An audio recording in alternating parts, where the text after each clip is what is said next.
In the early hours of the morning, my phone lit up with a text message from my own son. It read, "Dad, plans changed. You are not coming on the cruise next week. Monica wants only her family there." The very next day, I canceled the payments, sold the house they lived in, and left town. When they came back from their luxurious vacation, the house they thought they owned was gutted to the studs. Before I dive into exactly how I systematically dismantled their perfect little lives, let me know where you are watching from in the comments below. Hit like and subscribe if you have ever had to teach an entitled family member a harsh lesson in reality. My name is Harrison Caldwell.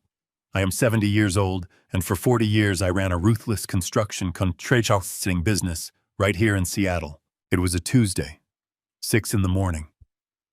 The Seattle sky outside my window was still that heavy, wet gray that clings to the city for months. I was sitting at my kitchen table nursing a black coffee. The house was quiet. It had been painfully quiet for 3 years, ever since my wife Diane passed away. I was just staring at the empty chair across from me, thinking about her, when my phone buzzed on the cold granite countertop. It was a text from Derek, my 34-year-old son, a man I had broken my back on construction sites to provide for. I picked up the phone expecting a simple question about our upcoming trip, maybe a question about the flight times or the luggage tags. Instead, the words on the glowing screen hit me like a physical blow to the chest. "Dad, plans changed. You are not coming on the cruise next week. Monica wants only her family there." I just sat there in the dim light of the kitchen. I read the message over and over again, trying to make the letters mean something else. "You are not coming on the cruise. Monica wants only her family there." My chest tightened. Let me give you some necessary context so you understand exactly what I was looking at. This was not a cheap weekend getaway to a local resort. This was a 10-day ultra-luxury Alaskan cruise. I had paid exactly $45,000 for it, putting the entire amount on my personal platinum credit card. I did not ask my son or his wife for a single dime.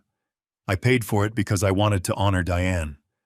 Alaska was the one place my wife had always wanted to visit, but we never made it because I was always working, always building, always pouring every ounce of my energy into securing a financial empire for Derek. When she died, I promised myself I would take our son on that trip to celebrate her birthday. I booked the owner suite, the absolute best room on the entire ship, a sprawling luxury suite with panoramic ocean views, a private balcony, and personal butler service. I even prepaid for helicopter tours over the glaciers. I booked it for all of us. Me, Derek, and his 31-year-old wife, Monica. I wanted us to be together. I wanted to share that profound memory with the only family I had left in this world. And now my son was sending me a cowardly text message at 6 in the morning, casually uninviting me from my own $45,000 gift, simply because his wife wanted her family there instead. A cold, heavy silence filled my kitchen. I set my coffee mug down. My hands were perfectly steady.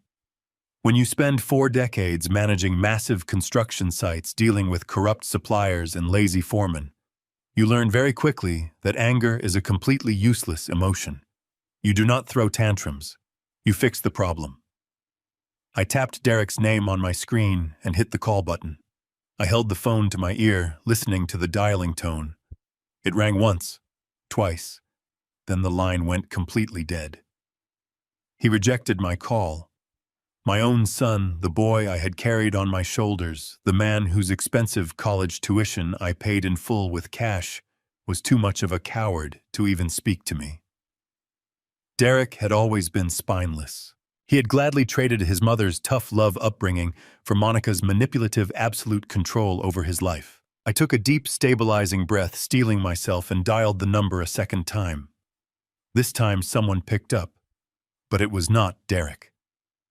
"Hello, Harrison." It was Monica. Her voice was hushed, tightly controlled, and dripping with that fake, elegant politeness she always used when she was about to say something completely toxic. She did not call me Dad. She rarely did. I kept my voice perfectly level, hiding the storm brewing inside me. Put my son on the phone, Monica. She let out a small, dramatic sigh, clearly annoyed that I was pushing the issue. Derek is in the shower right now, Harrison, she said smoothly. And honestly, there is really nothing to discuss. He sent you the text. The plans have changed. I leaned back in my chair, staring at the bleak sky outside. Monica, I said slowly, choosing my words with absolute precision. That is a $45,000 trip. I booked the owner suite for us to celebrate Diane. You do not just change the plans and uninvite the person who paid for the entire ticket. I could hear her shifting on the other end of the line. I could hear the faint sound of running water in the background, proving Derek was hiding. Then, she delivered the words that completely shattered whatever fragile illusion of family we had left. Look, Harrison, she whispered, her tone hardening into something deeply condescending. My parents have never been on a luxury vacation in their entire lives. They really deserve this experience. Plus, my brother Bradley is coming too. Let us be honest here. Older people like you get sick at sea so easily. It is a huge liability. You would just be tired and complaining the whole time. My parents are in much better shape to actually enjoy the owner suite. I closed my eyes. The sheer audacity of this woman was staggering.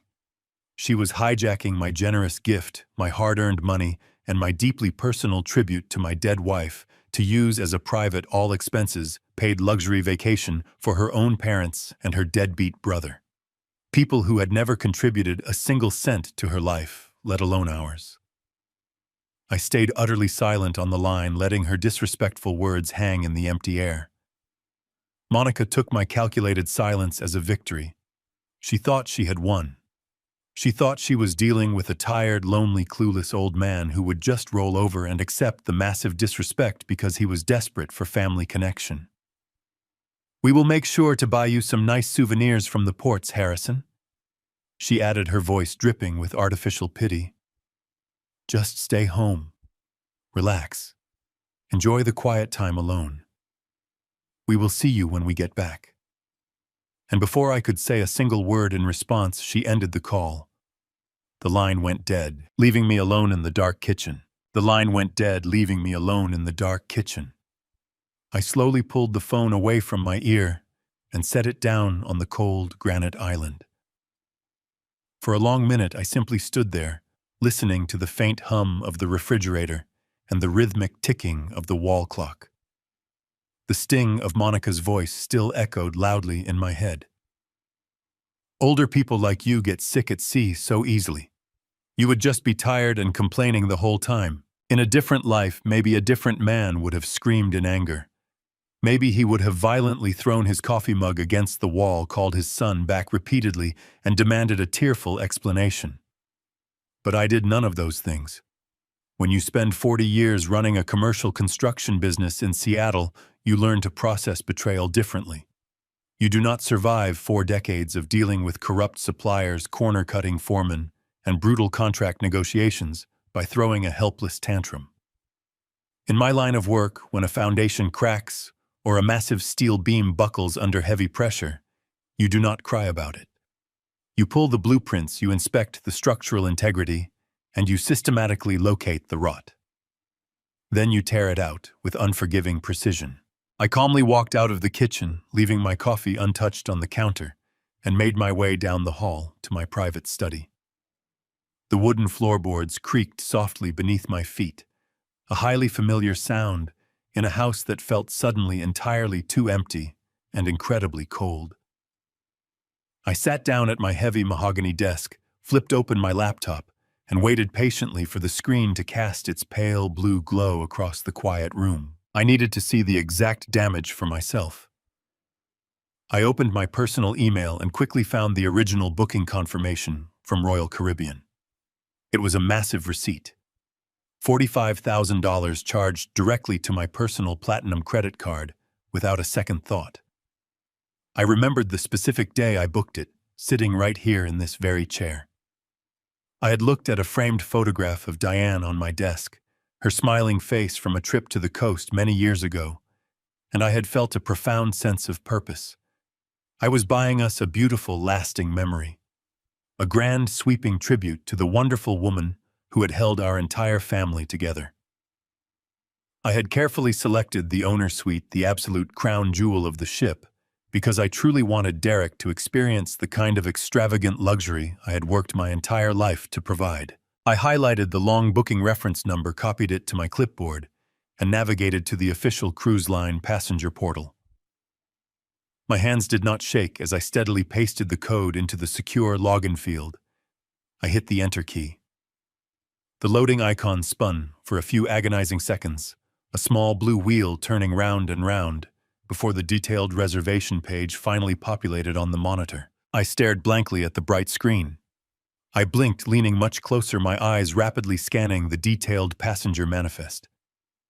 I scrolled down to the primary guest details section, fully expecting to see my name, Harrison Caldwell, listed prominently, first as the primary account holder and lead passenger. My name was completely gone. It was not moved down to a secondary cabin. It was not downgraded to a standard interior room. It was completely surgically erased from the entire digital system. In the exact space where my name absolutely should have been, boldly occupying the master bedroom of the massive owner suite, was the name Richard Sterling. Right below him was Margaret Sterling, Monica's parents. The very people who had spent the last 5 years making thinly veiled, highly arrogant comments about my blue-collar background, constantly judging the rough calluses on my hands at every single Thanksgiving dinner, were now the primary occupants of a $45,000 luxury suite I had personally paid for. My chest grew tight, a painfully cold knot of realization rapidly forming deep in my stomach, but I deliberately forced myself to keep scrolling. There were 2 more passengers attached to the active reservation: Derek Caldwell and Monica Sterling. That made 4 people. The owner suite was perfectly designed to hold 6 people comfortably.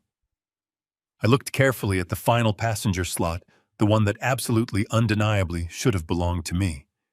Instead, I saw the name Bradley Sterling.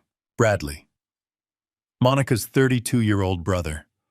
A profoundly lazy man who had completely dropped out of 2 different local colleges, who had been rightfully fired from 3 different entry-level jobs I had personally secured for him as massive personal favors, and who currently lived rent-free in his parents' basement, actively playing video games all day long.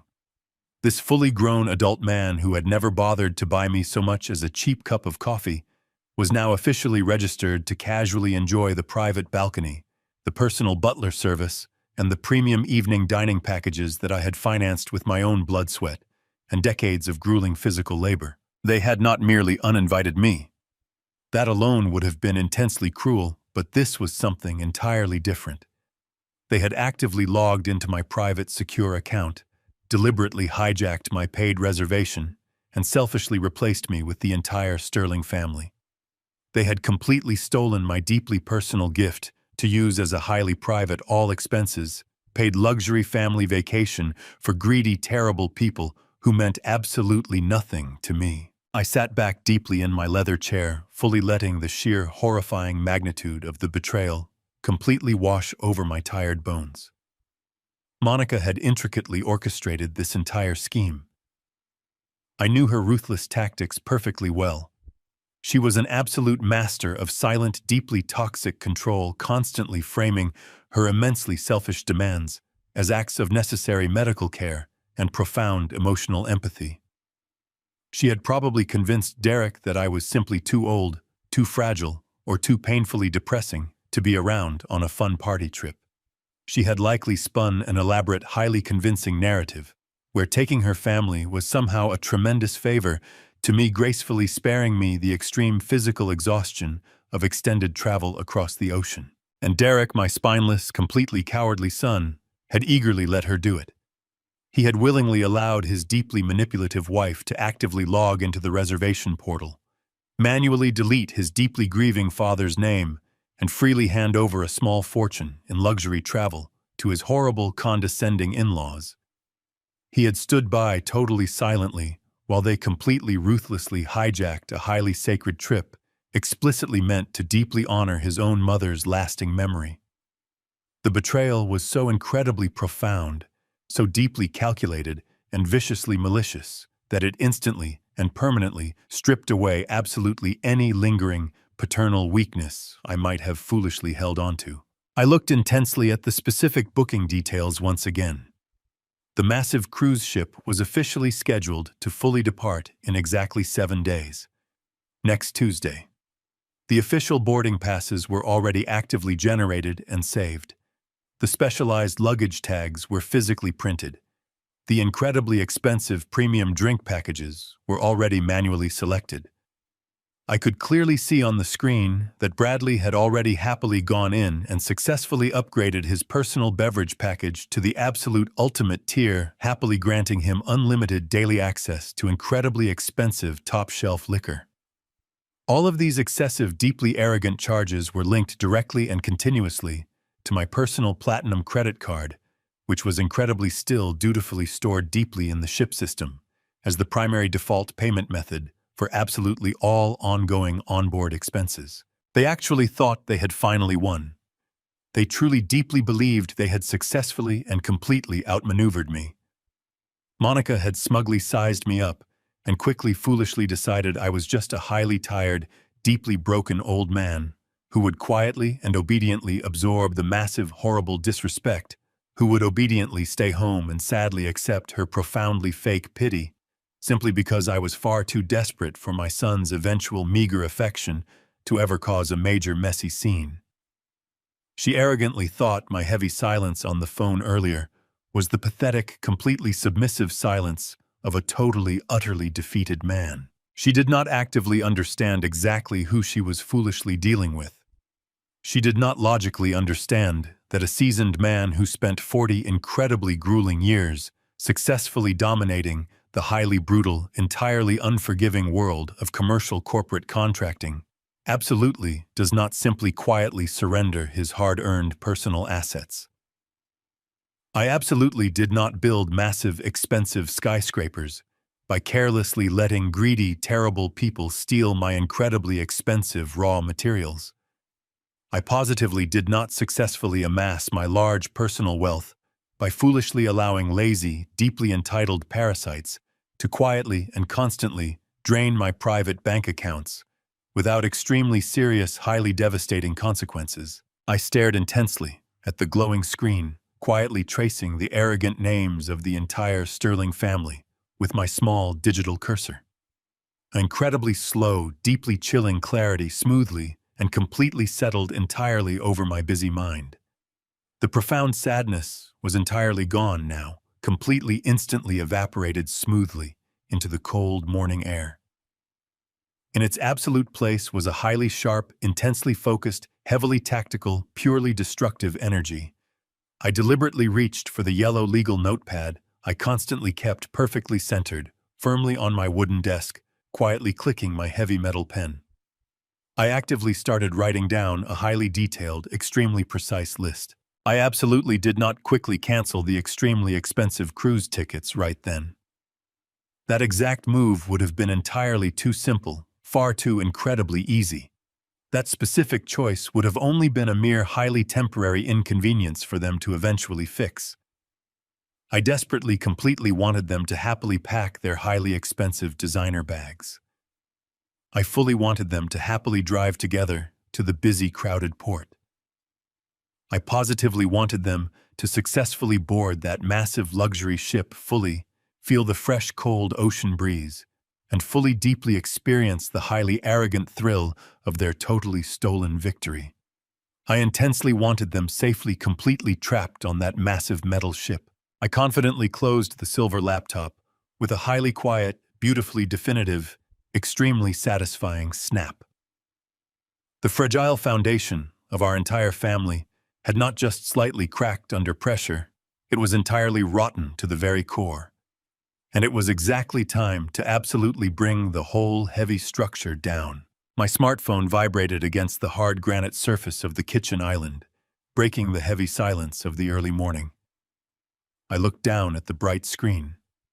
The caller identification displayed Derek's name in bold black letters.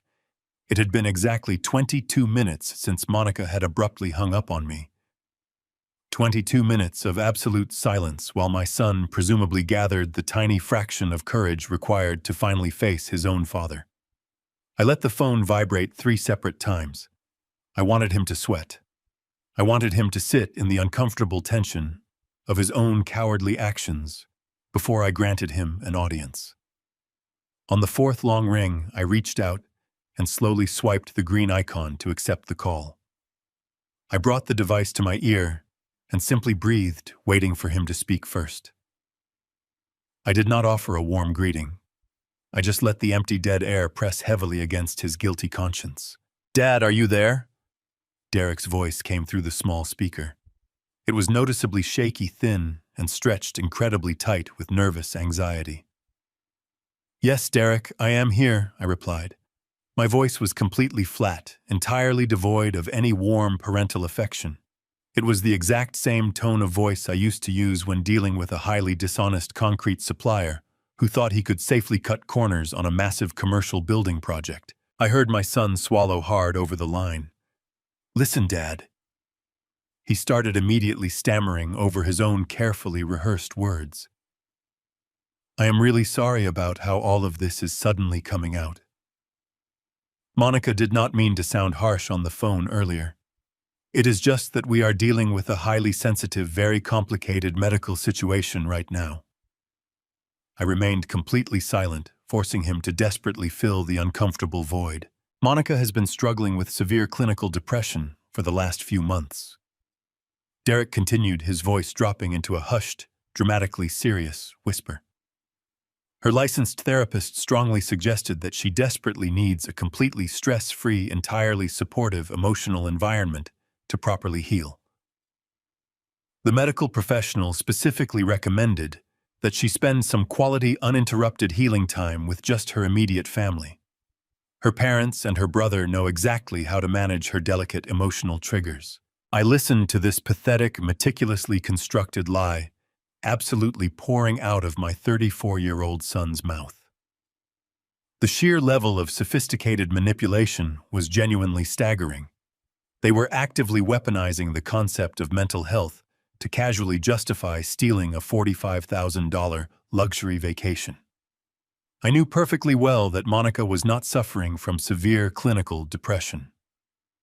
Just 3 days ago, I had personally seen her wildly celebrating with a large group of her loud friends at an incredibly expensive downtown Seattle restaurant, drinking premium cocktails and laughing until she could barely stand up.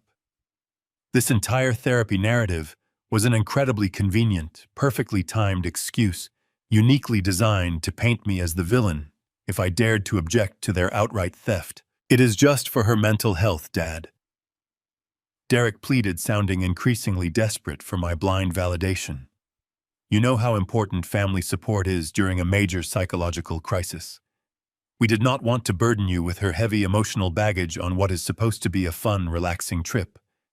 You would just be stressed out trying to accommodate her strict dietary needs and her therapy schedules. It is honestly much better for everyone if you just stay home and relax in peace. We fully intend to pay you back for your specific ticket eventually. Once our personal finances stabilize a bit, we will set up a monthly payment plan to slowly reimburse you for the money. Please, Dad. Just try to understand our incredibly difficult position. Please do not ruin this important healing journey for us by getting unnecessarily angry." I closed my eyes, feeling a profound, heavy wave of utter disappointment completely wash over me. I thought about my late wife, Diane. She had been a fiercely strong, incredibly resilient woman who absolutely believed in the strict, unforgiving concept of personal accountability. When Derek was a teenager, if he ever tried to avoid taking direct responsibility for his own foolish mistakes, Diane would confidently march him straight back to the scene of the problem and force him to look the offended party dead in the eyes while he delivered a genuine apology. She raised him with tough love, trying to mold his soft clay into a solid, dependable man. But the devastating truth was that Derek had always been inherently weak. He had absolutely zero structural integrity.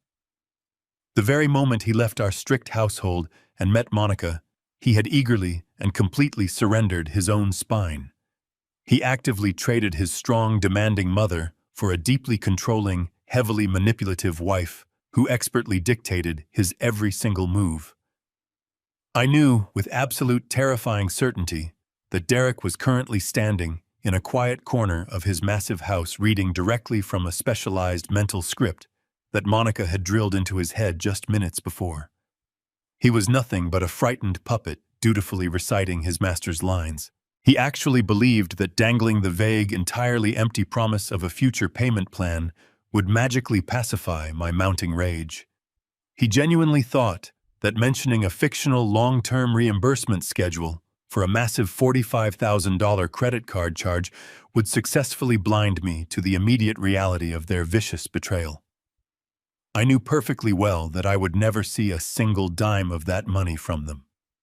They lived entirely beyond their actual means, constantly drowning in superficial debt, just to maintain a highly curated, profoundly fake image of extreme wealth on their various social media profiles.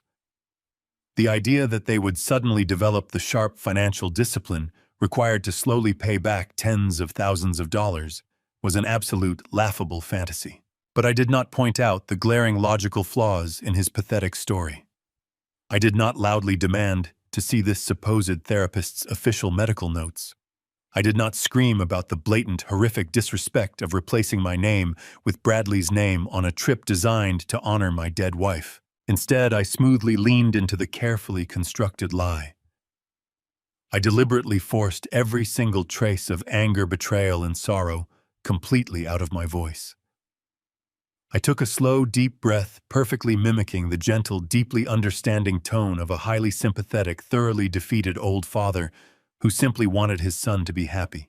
"All right, son," I said softly. My voice was smooth, quiet, and completely non-threatening. If Monica is truly struggling with such a severe, complicated medical issue, then of course she needs to be surrounded by her own parents. Mental health is incredibly important. I completely understand why you had to change the passenger details so abruptly. You do not need to worry about me. I will be perfectly fine staying here at the house. Just focus entirely on taking good care of your wife and making sure she gets the peaceful, healing environment she desperately needs. There was a sharp, sudden intake of breath over the phone line. I could literally hear the massive, incredibly heavy weight of profound anxiety completely lifting right off Derek's shoulders. The absolute relief in his voice was palpable, almost sickeningly sweet. "Really, Dad?" He asked, his tone instantly shifting from desperate panic to bubbling, highly arrogant excitement. "You are not incredibly mad at us. I mean, I know it is a huge, sudden change of plans, and I was so deeply worried you would completely blow up at me over the financial aspects of the tickets." "I am not mad at all, Derek." I lied effortlessly. My face was a cold, expressionless mask of pure stone. A father's only job is to properly support his son during difficult times. You go on your trip, enjoy the fresh ocean air, have a wonderful, relaxing time with the Sterling family. We can easily discuss all the boring financial details and the specific reimbursement plans whenever you get back to Seattle. There is absolutely no rush. "Thank you, Dad." Derek gushed, completely falling into the massive invisible trap I had just perfectly laid out for him. "You are the absolute best. Seriously, this means the entire world to Monica and me. We will definitely bring you back something incredibly nice from the glaciers. I have to go help Monica finish packing the last of her specialized therapy items, but I will text you right before we board the ship next week. I love you, Dad." "I love you too, son," I replied calmly. "Have a very safe and highly memorable journey." I pulled the phone away from my ear and deliberately ended the call. The screen went completely dark, reflecting my own hard, unsmiling face in the black glass. Derek had eagerly bought the entire performance. He genuinely, truly believed that his clueless, overly generous old father had completely swallowed their pathetic fairy tale without a single moment of critical hesitation. He was likely walking back into his master bedroom right now, proudly flashing a victorious smile at his heavily manipulative wife, confidently assuring her that the stupid old man was successfully handled and safely out of their way. They thought they had securely won the absolute ultimate prize. They confidently believed they were about to embark on the most incredibly luxurious, entirely free vacation of their entire superficial lives. But they were completely catastrophically wrong. The real war had not even officially begun yet, and my deeply arrogant son had absolutely no idea that he had just casually handed me the exact tactical ammunition I desperately needed to thoroughly, systematically destroy his perfectly curated, profoundly fake life. I sat in the absolute silence of my study, slowly steepling my fingers together, entirely ready to initiate the next devastating phase of my response. I sat in the absolute silence of my study, slowly steepling my fingers together, entirely ready to initiate the next devastating phase of my response. The heavy mahogany clock on the wall ticked steadily, marking the slow passage of time. Suddenly, the quiet atmosphere was shattered by a sharp, vibrating buzz from the smartphone resting on my desk. The screen illuminated the dim room with a harsh white light.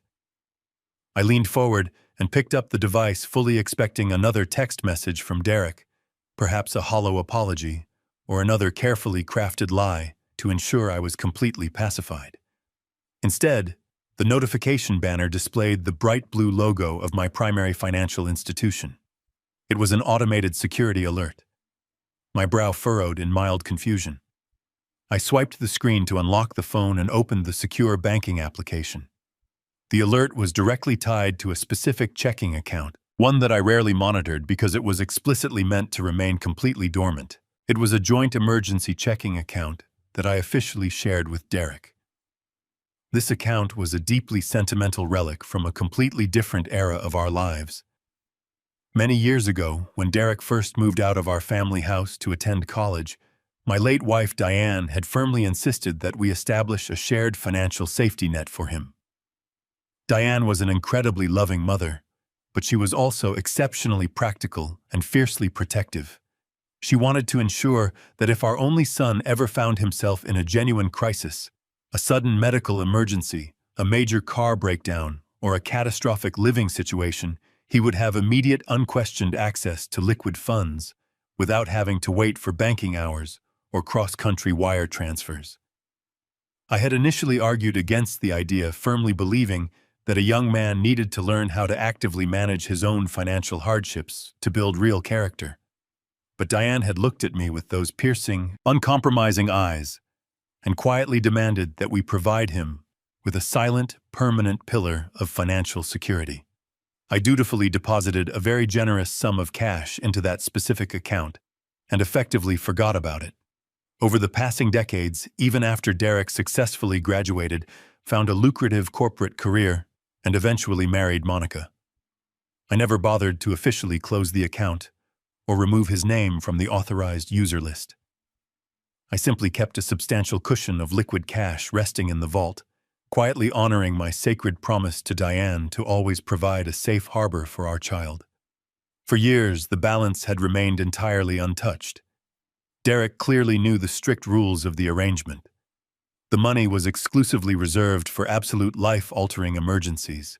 I slowly tapped the push notification, prompting the mobile banking application to instantly load the detailed transaction history for the joint emergency account. The digital screen refreshed, and my eyes locked onto the bold black numbers proudly displayed at the very top of the ledger. My heart skipped a remarkably heavy beat. The total available balance had been drastically and completely reduced. I frantically scrolled down to the recent activity section, my vision rapidly narrowing on the most recent line items. There, glowing with stark digital clarity, were 3 back-to-back cash withdrawals.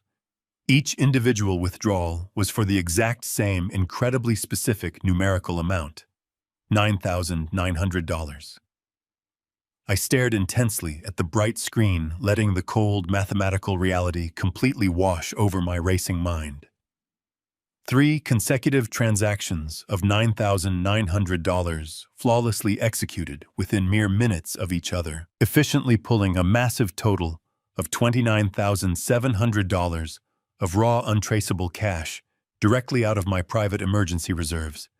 The warm blood in my veins instantly turned to absolute ice. As a hardened man who spent 40 grueling years actively managing highly complex commercial construction budgets, aggressively dealing with massive union payrolls, and skillfully navigating strict corporate banking regulations, I knew exactly what that highly specific number meant. You absolutely do not withdraw exactly $9,900 from a bank by mere coincidence. In the United States financial system, any single cash transaction of $10,000 or more automatically triggers a mandatory currency transaction report directly to the federal government. It is a strictly enforced legal requirement specifically designed to aggressively monitor and routinely prevent illicit financial activities and criminal money laundering. By deliberately and carefully keeping each individual cash withdrawal just exactly $100 under that major legal reporting threshold, whoever physically took the money was actively engaging in a highly calculated, deeply illegal financial maneuver commonly known as structuring. They were intentionally, maliciously bypassing sophisticated federal monitoring systems.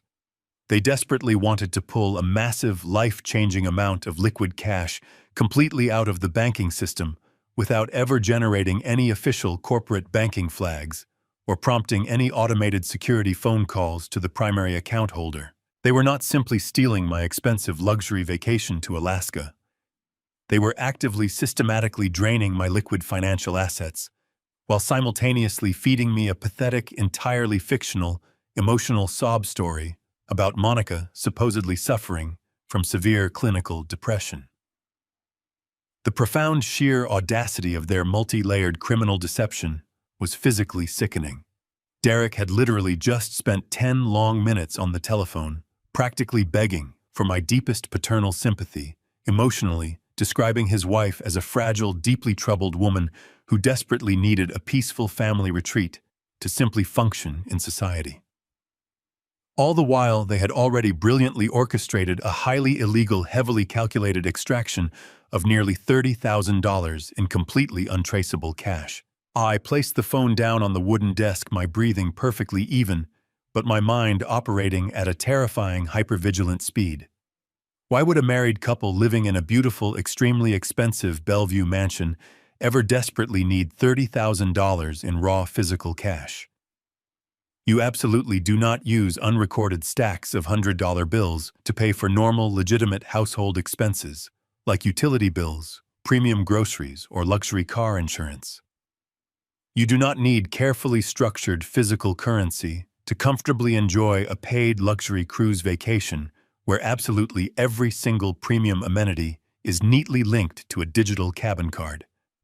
Untraceable cash is exclusively gathered and utilized for only one specific purpose.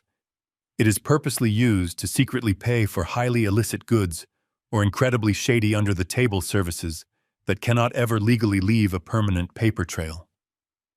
My son was not just a weak, pathetic coward who had allowed his terrible wife to casually disrespect his grieving father. He was now an active, incredibly brazen participant in a major financial conspiracy aimed directly at my personal wealth.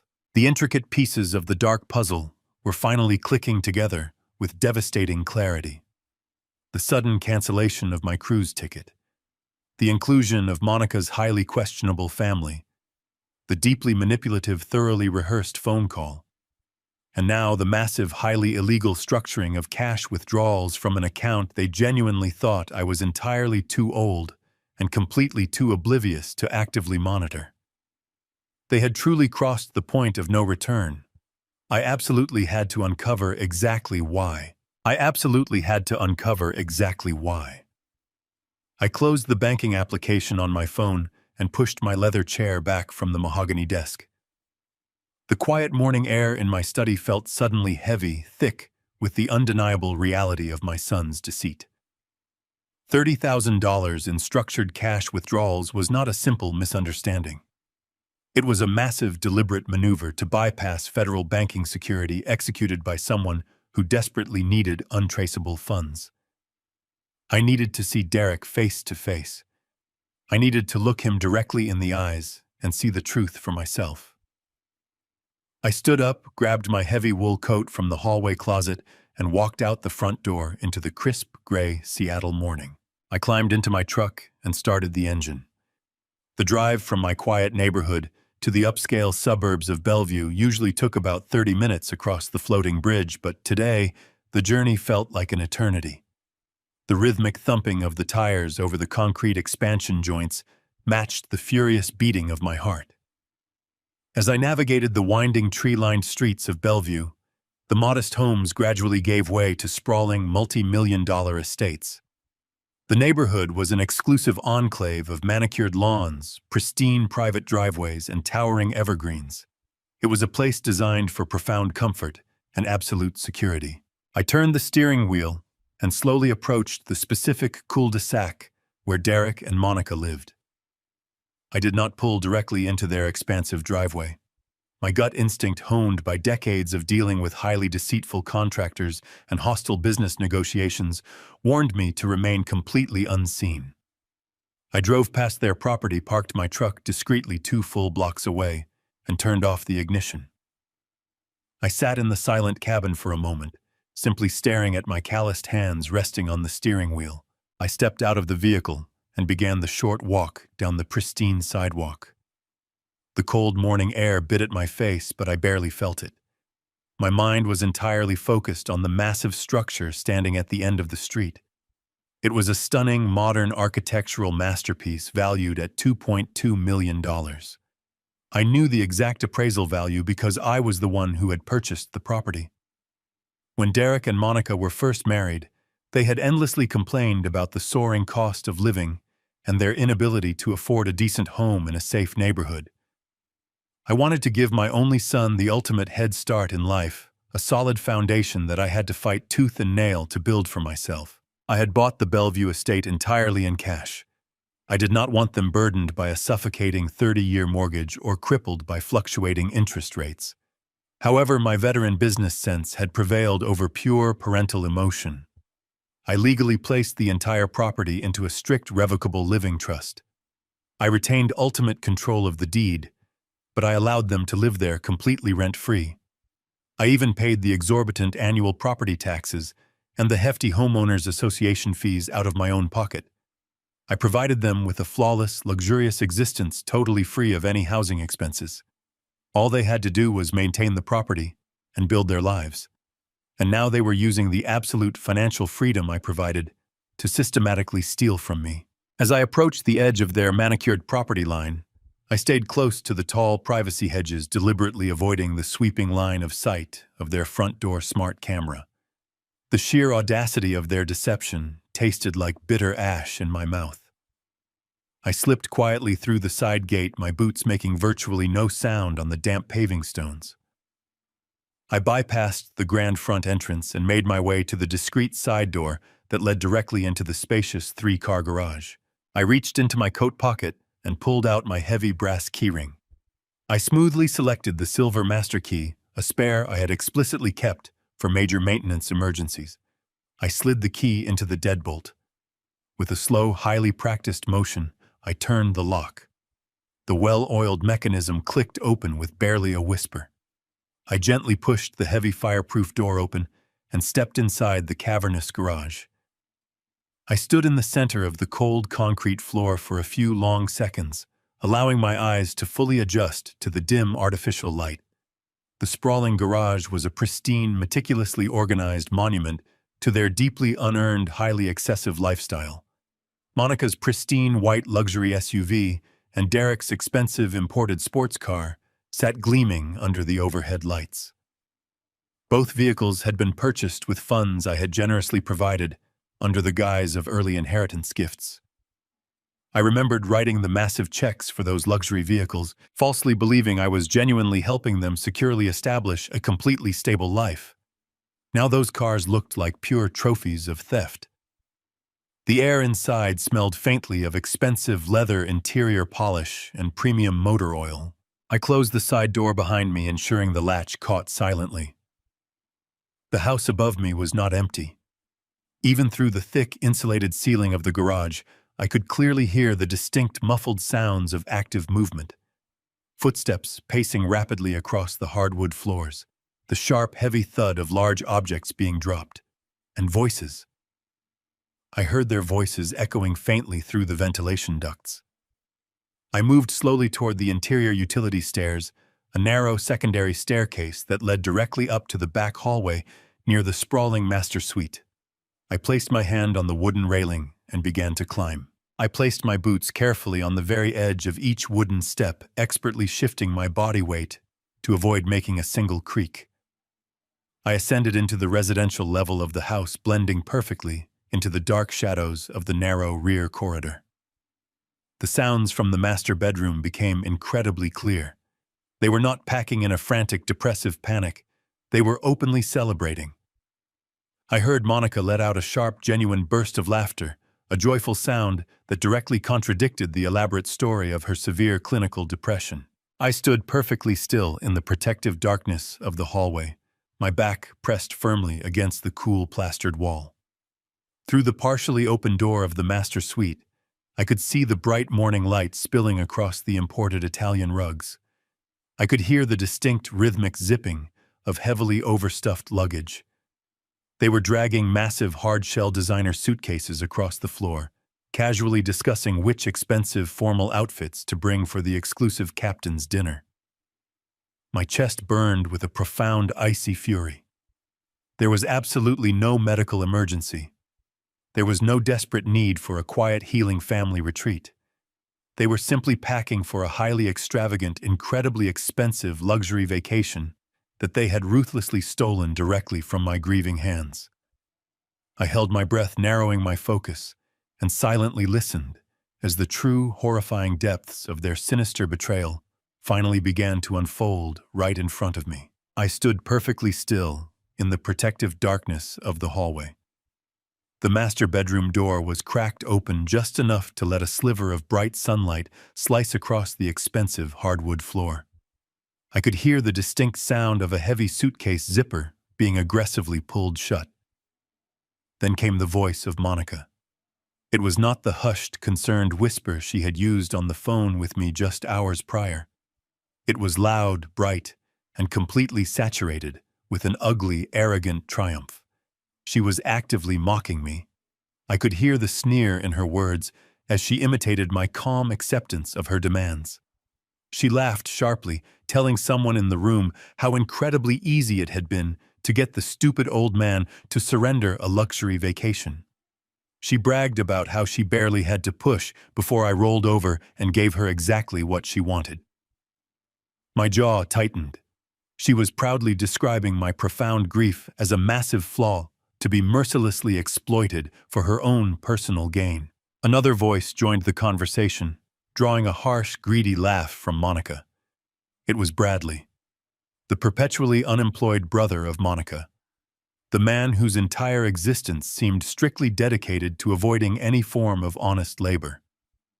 He was lounging somewhere in the room, likely sitting on the very bed my money had purchased. He eagerly asked if they had the boarding passes fully printed.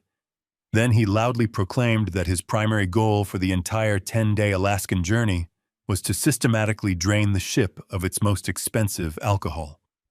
He cheerfully reminded Monica to double-check that the onboard spending account was still solidly connected to my platinum credit card. He vividly described the premium bourbon and the highly exclusive champagne he planned to order every single night, joking that he would drink enough to put me in a shallow financial grave. He actually used those exact words. He was actively salivating over the prospect of bleeding my personal finances dry while sailing on a luxury vessel I had booked to honor the sacred memory of my deceased wife. The profound disrespect echoing through that room was a physical weight pressing down on my chest. As I listened to Bradley joyfully anticipating his stolen luxury, my mind involuntarily drifted back through the long, grueling decades of my life.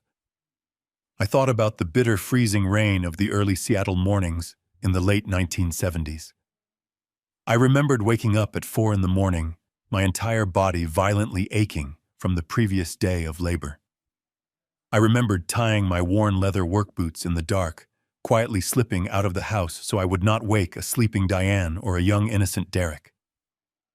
I spent 40 long years standing in knee-deep mud, aggressively pouring heavy concrete foundations and hauling massive steel beams until the physical cartilage in my lower spine was practically ground into dust. I permanently ruined my own back, sacrificing my own physical health for one single unwavering purpose. I wanted to ensure that my only son would absolutely never have to struggle the way I did.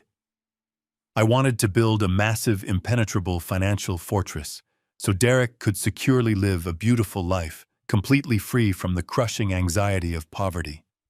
Diane and I had sacrificed every single personal luxury so that boy could have the world, and there he was. My son. The ultimate product of all that grueling sacrifice. He was standing in that bedroom, completely silent, while his deeply manipulative wife and her parasitic brother openly mocked the man who had given him absolutely everything. He was a coward, a weak, spineless shadow of a man who lacked the fundamental moral courage to defend his own father. But the truly devastating part, the moment that actively shifted this entire situation from a case of profound greed to something incredibly dark and deeply sinister, was about to happen. The loud sound of the luggage zipper stopped. The room fell relatively quiet for a few brief seconds. Then Derek finally spoke. His voice was completely devoid of any joy. It was tight, nervous, and heavily laced with a profound, cowardly hesitation. He did not ask them to stop making fun of me. Instead, he asked a question that made the blood freeze entirely solid within my veins. "Are you completely sure about the legal papers?" Monica, Derek asked. His tone was a pathetic, fearful whisper, but it carried perfectly into the dark hallway where I stood. I could clearly hear the nervous shuffling of his feet against the floorboards. "I mean, doing this while we are out on the ocean, miles away from everything. It feels like a massive risk. We are talking about fundamentally altering his entire life. He is not actually losing his memory, Monica. We both know that. He just misses Mom. He is just sad." The absolute gravity of those specific words hit me like a runaway freight train. Legal papers, losing his memory. My breathing completely stopped.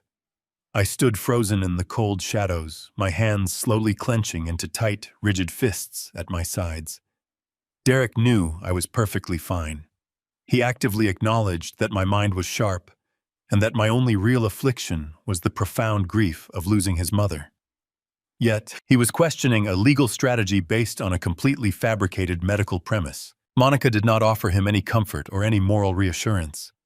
She instantly snapped at him with a tone so incredibly vicious and sharply commanding that it made me physically recoil. She demanded to know if he was foolish enough to simply wait around until I inevitably decided to change my estate planning.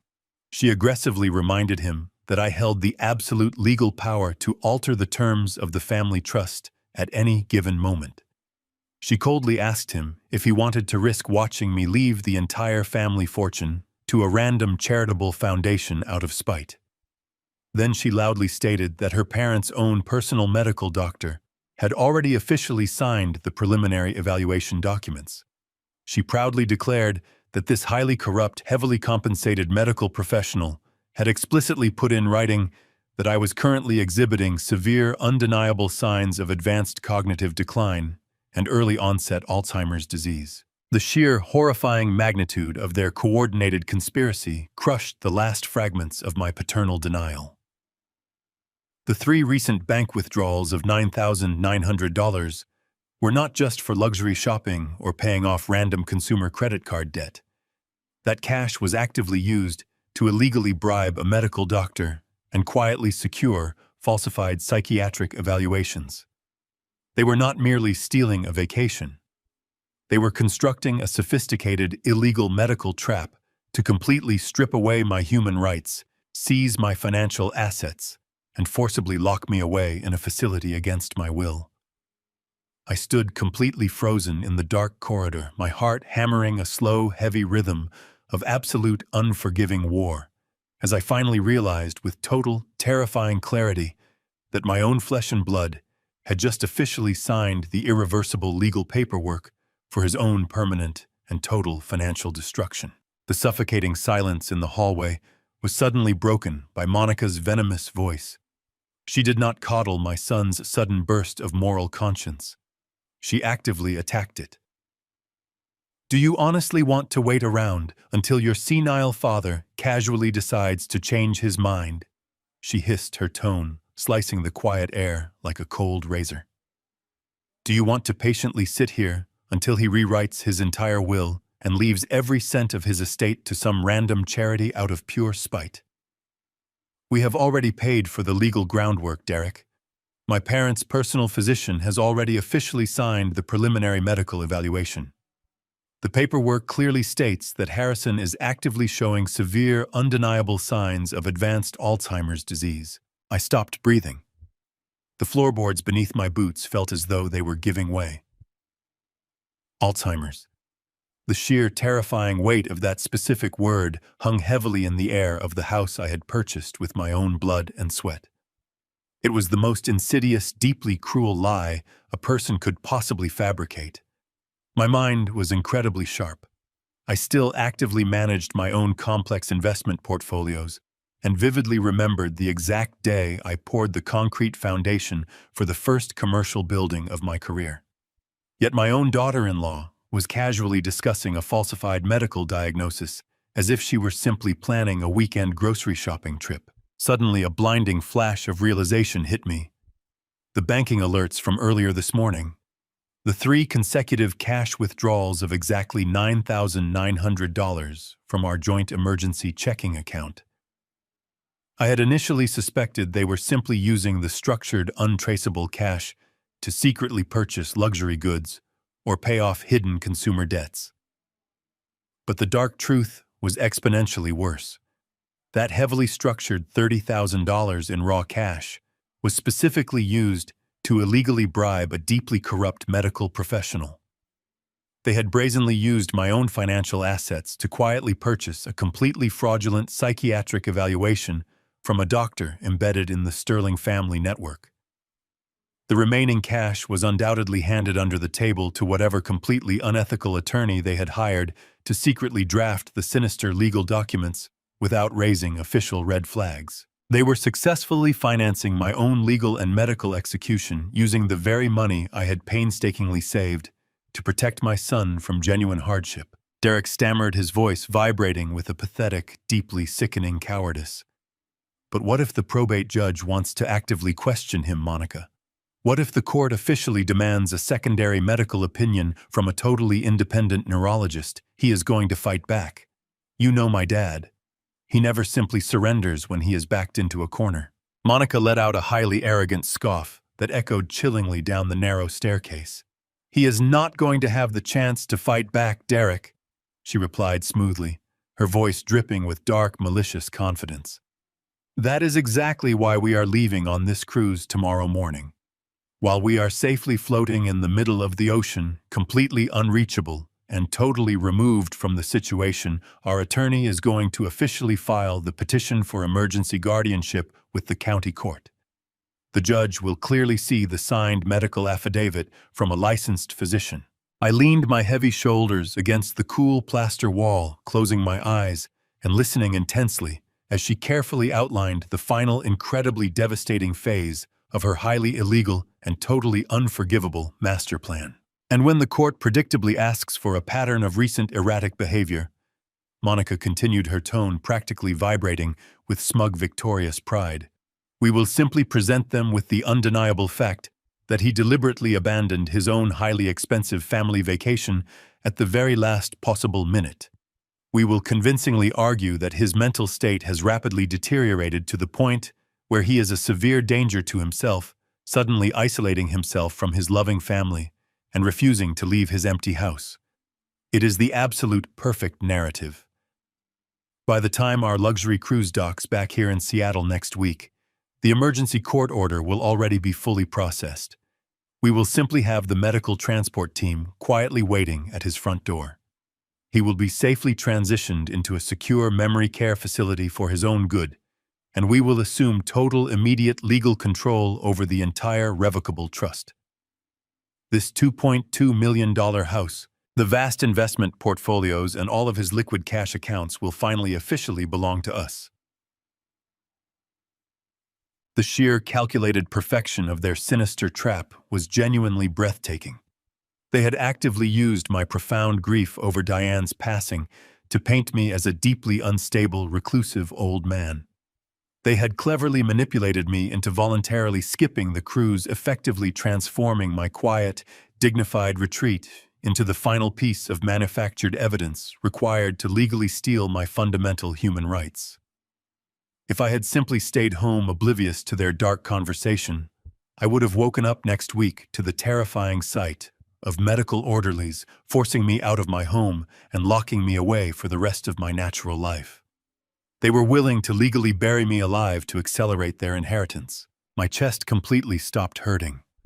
The profound, suffocating sorrow that had heavily weighed down my tired heart since I first read Derek's text message at 6 in the morning completely evaporated into thin air.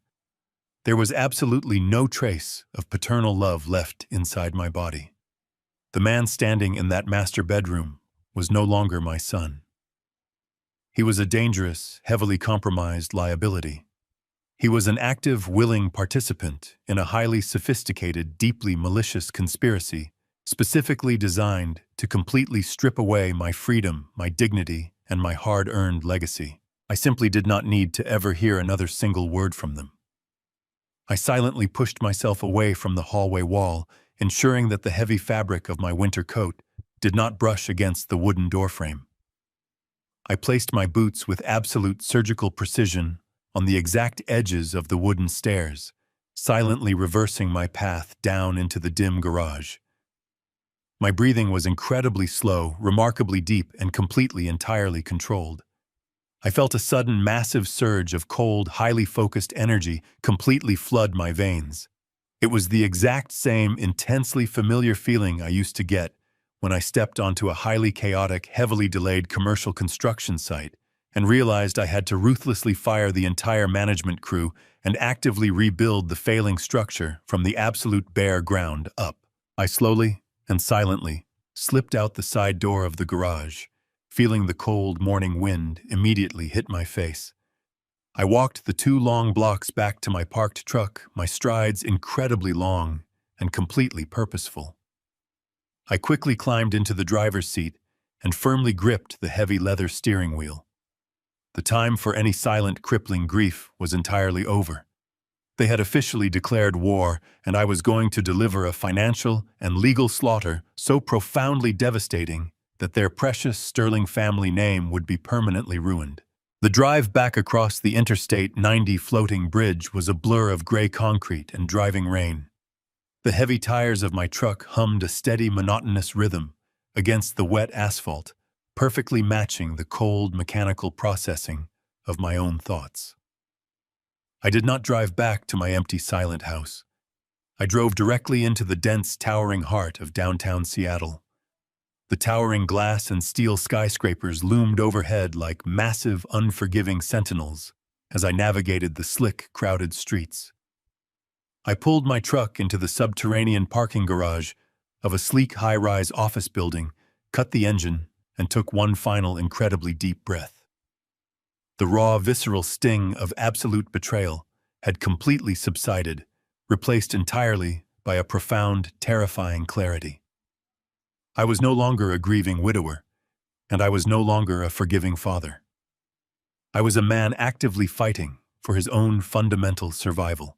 I stepped out of the elevator on the 42nd floor and walked purposefully through the heavy glass doors of Reed Sterling and Vance, one of the most ruthless and highly respected corporate law firms in the entire Pacific Northwest.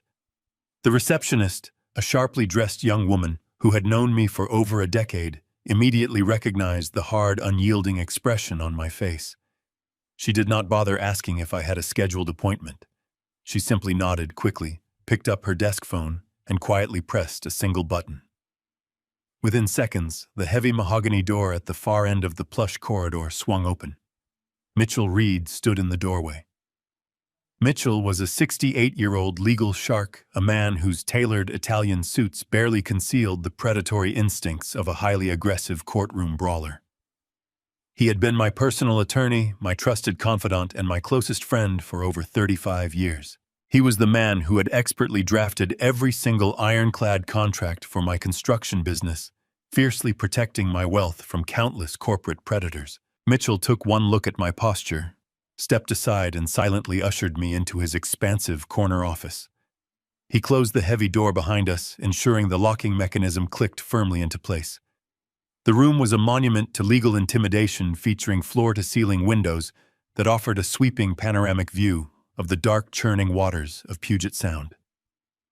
He did not offer me a drink or ask me how my morning was going.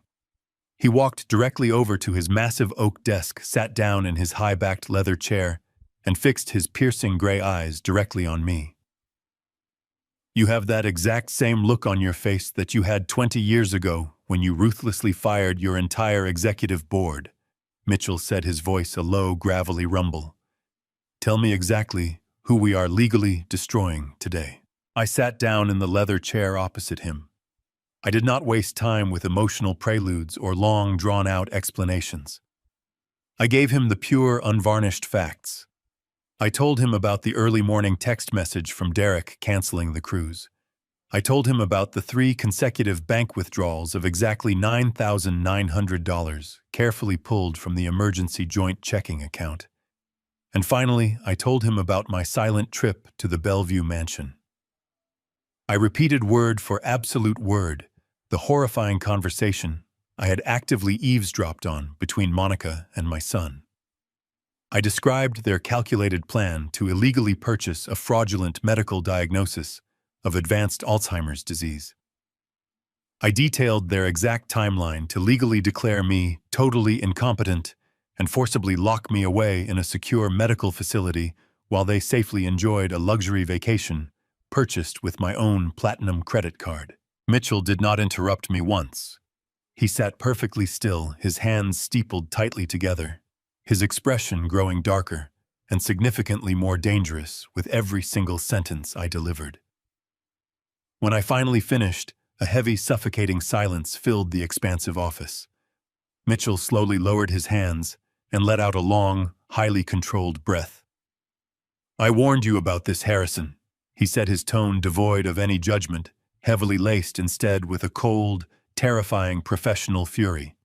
7 years ago, when you insisted on buying that incredibly expensive Bellevue property in cash and placing it into a revocable living trust for Derek to actively use, I explicitly warned you.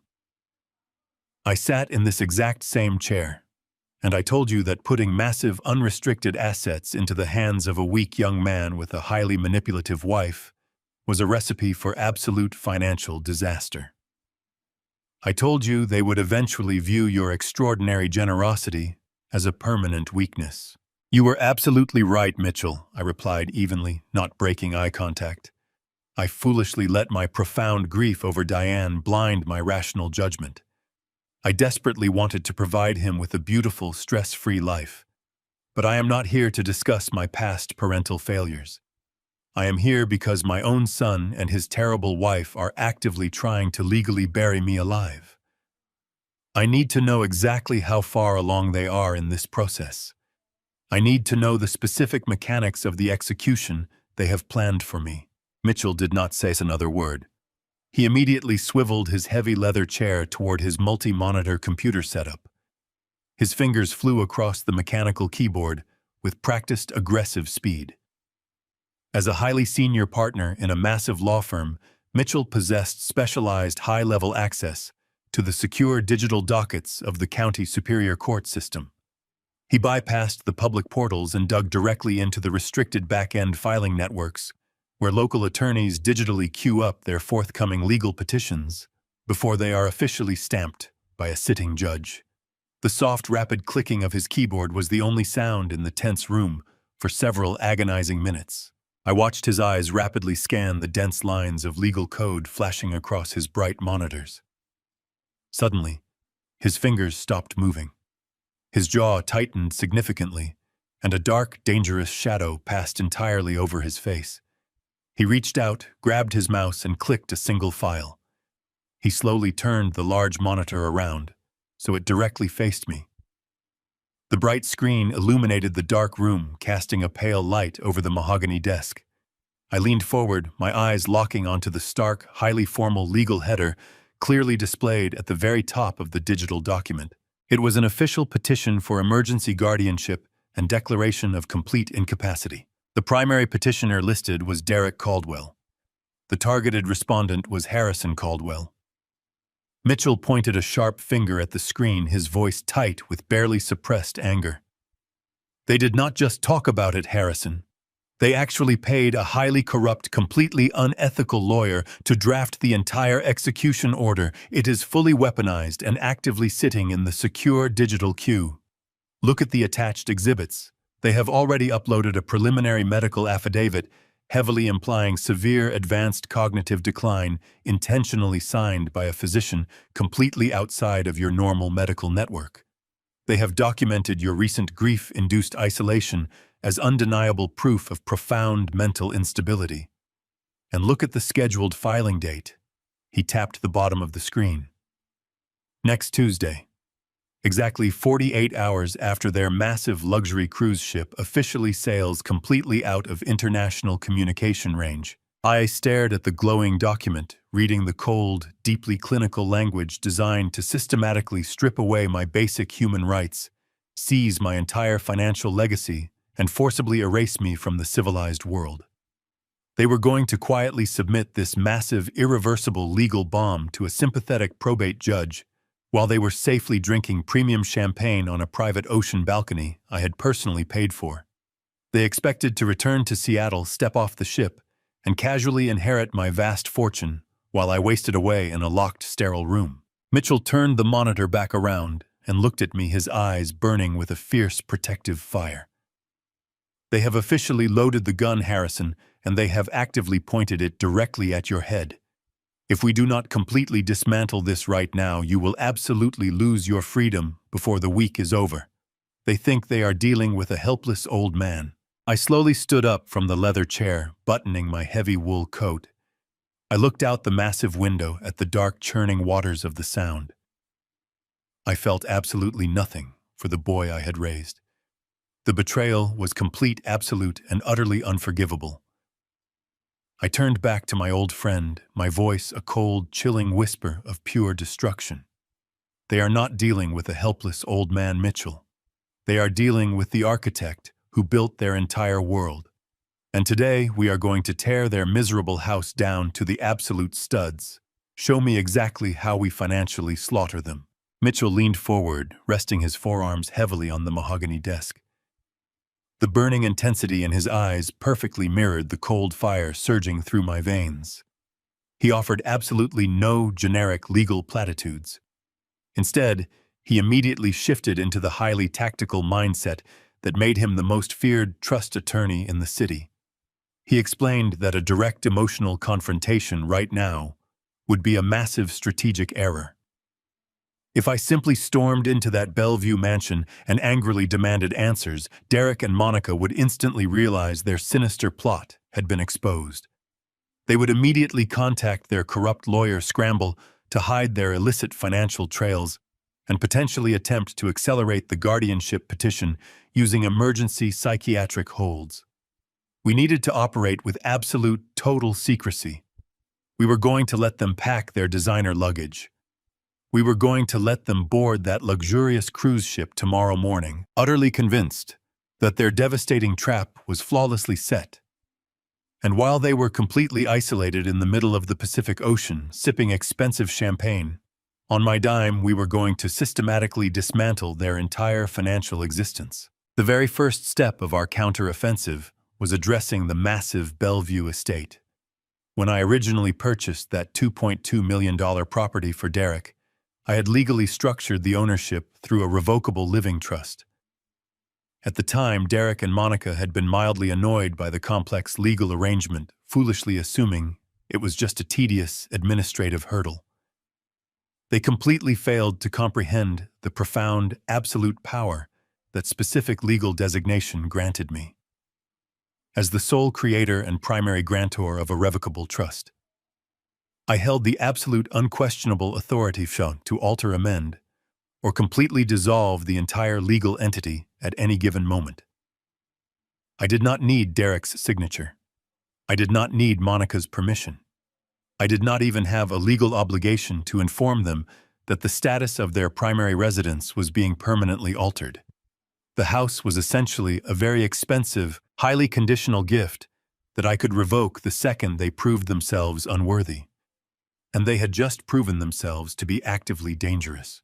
Mitchell pulled a thick stack of legal paper from his drawer and slid a gold pen across the wooden surface. He began rapidly drafting a formal notice of trust revocation. His sharp mind easily navigated the complex terminology required to immediately sever the property from the trust. The document explicitly stated that the original trust agreement was now officially null and void. The entire $2.2 million Bellevue property, along with all associated physical assets and underlying equity, was immediately reverting back to my sole individual name. I picked up the heavy gold pen and stared at the crisp white paper. For a brief fleeting second, the faint ghost of a memory crossed my mind. I remembered holding a much younger Derek on my shoulders, proudly showing him the freshly poured concrete foundation of his very first childhood home. But that innocent boy was entirely gone, completely replaced by a treacherous stranger who had actively conspired to lock me in a medical prison. I gripped the pen firmly and signed my full legal name with heavy, deliberate strokes. Mitchell immediately took the document, placed his official notary stamp on the bottom of the page, and pressed down with a loud final click. He quickly handed the paperwork to his senior paralegal, a stern, highly efficient woman who had silently entered the office. He explicitly instructed her to personally walk the documents down to the county recorder's office and file them before the afternoon deadline. With that single legally binding signature, Derek and Monica were officially stripped of their most valuable asset. They no longer resided in a luxurious multi-million-dollar family estate. They were now simply unauthorized occupants living in a house entirely owned by the man they were actively plotting to destroy. The financial slaughter was just beginning. We immediately moved on to the second phase of our counteroffensive, the joint emergency checking account. The very same account they had maliciously used to structure those highly illegal $30,000 cash withdrawals. I reached into my coat pocket, pulled out my smartphone, and placed it flat on the desk between us. I opened my secure mobile banking application and quickly navigated to the specific emergency ledger. The digital screen displayed a remaining available balance of just over $400,000. It was a massive sum of liquid cash that Diane and I had painstakingly accumulated over decades of hard physical labor. It was money meant to protect our family from genuine tragedies, not finance a corrupt medical conspiracy. Mitchell pulled his chair closer, his eyes fixed intently on the glowing digital screen. As my official legal counsel, he needed to physically witness the entire financial transaction to ensure there were absolutely no future claims of improper asset mismanagement. I tapped the transfer icon. I selected the joint emergency account as the primary source of the funds. Then I selected a completely private, deeply secure, solo account that I had maintained entirely separate from the family trust. I carefully typed the exact numerical value into the transfer window, every single penny. I did not leave them a single dollar for a rainy day. I did not leave them a single dime to cover their extravagant monthly utility bills or their premium automobile insurance premiums. I paused for one final second, my finger hovering directly over the bright green confirmation button. I visualized Monica laughing in that sunlit bedroom, openly mocking my grief. I pictured the corrupt doctor signing a fraudulent medical document designed to legally erase my freedom.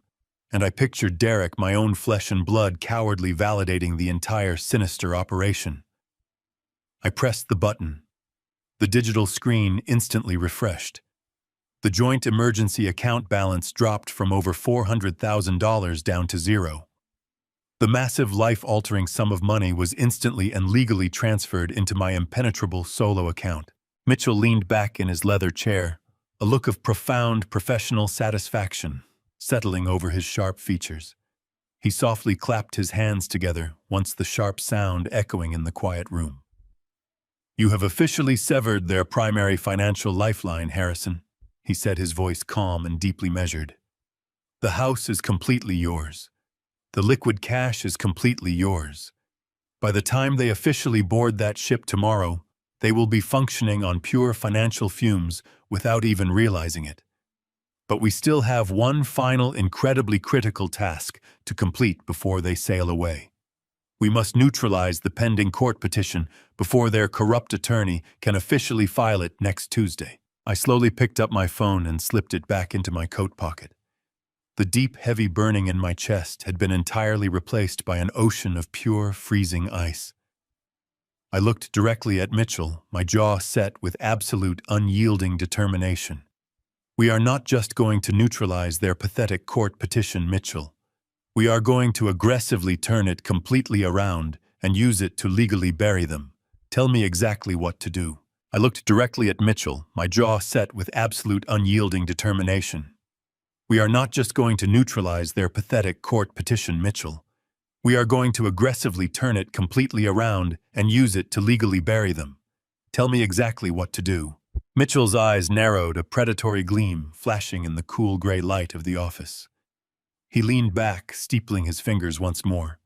He began to explain the standard defensive maneuvers, suggesting we immediately file an emergency counter-injunction, preemptively alerting the court to their fraudulent medical documents.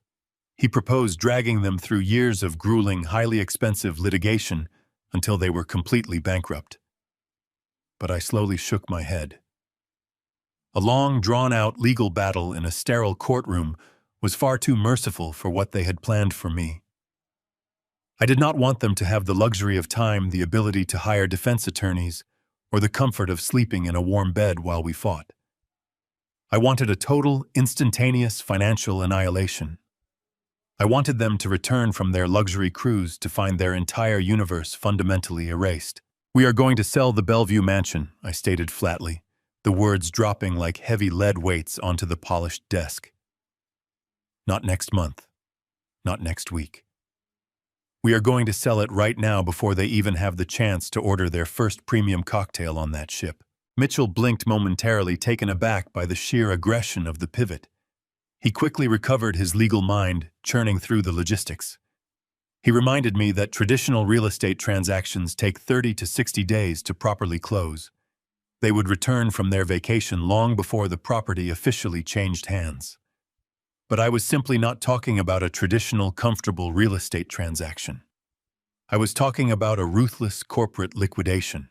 During my 40 years as a commercial construction manager, I had crossed paths with every conceivable type of property investor in the greater Seattle area. I knew exactly who to call when a massive property needed to vanish from the ledger overnight.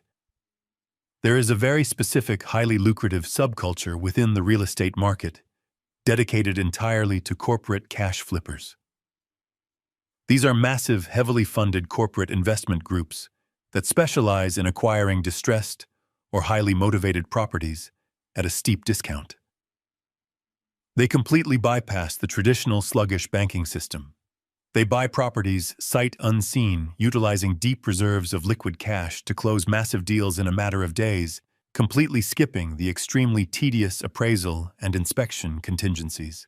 I reached into my coat pocket, pulled out my smartphone, and scrolled past Derek's treacherous contact profile. I stopped on a specific name I had not dialed in nearly a decade. Victor Rossi. Victor was a ruthless, highly efficient corporate real estate shark who ran the largest cash-flipping syndicate on the West Coast. He and I had done several highly profitable, extremely quiet deals back when I was liquidating old commercial warehouses. Victor only cared about two things in this world: speed and massive profit margins. I pressed the call button and placed the phone on speaker, resting it directly in the center of Mitchell's desk. The line rang twice before a sharp, gravelly voice answered. Harrison Caldwell. Victor boomed, his tone thick with genuine surprise. "I thought you officially retired and moved to a golf course. What does a retired construction kingpin need from a guy like me on a damp Thursday afternoon?" I need to liquidate a premium residential asset, Victor, I replied smoothly, my voice devoid of any casual pleasantries. And I need it done faster than you have ever closed a deal in your entire career.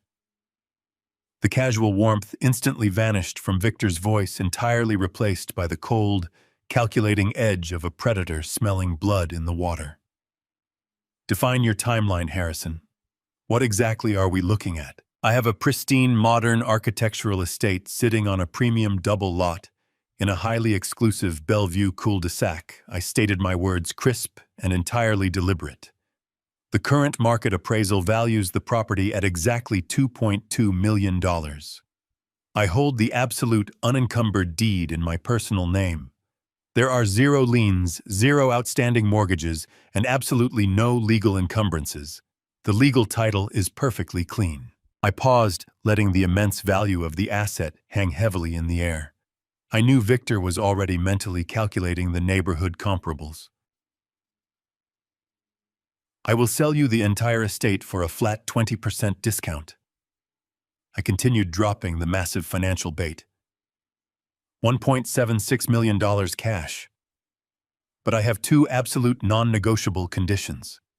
First, we fully close the transaction and officially record the deed transfer in exactly 3 days. No standard inspections, no lengthy appraisals, no financing delays. Pure liquid cash wired directly into my attorney's escrow account by Monday morning. I heard a low whistle through the phone speaker. A flat 20% discount on a pristine Bellevue mansion was an incredibly rare, deeply lucrative margin for a cash flipper. Victor simply did not hesitate. If the title is as clean as you say it is, Harrison, I can have my corporate attorneys wire the entire sum by Monday at 9 in the morning. What is the second condition? This was the crucial, profoundly devastating strike. This was the exact mechanism that would completely obliterate Derek and Monica's comfortable reality. The property must be purchased strictly as is, Victor, I said, my voice dropping to a low, chilling register. And when I say as is, I am specifically referring to the absolute entirety of its current physical contents. Every single piece of custom imported furniture, every expensive television, every single designer dress hanging in the walk-in closets, every piece of expensive jewelry left in the drawers, and every single digital device scattered across the counters. You buy the house and you take absolute legal ownership of everything currently existing inside those walls. I want your aggressive clean-out crews waiting in the driveway on Tuesday morning. I want them to haul absolutely everything left inside that house directly into an industrial dumpster. You keep what you want to sell, and you physically destroy the rest. A heavy silence fell over the speakerphone. Even a hardened, ruthless liquidator like Victor was momentarily stunned by the sheer unadulterated aggression of the demand. But business was business, and the profit margin was undeniable. You are a terrifying man when you are highly motivated, Harrison. Victor finally replied, a dark chuckle vibrating through the audio connection. You have yourself a deal. Send the legal address and the title documents to my acquisition team. We will begin drafting the binding purchase agreement immediately. I firmly terminated the active call and slowly looked directly at Mitchell across the polished wooden desk.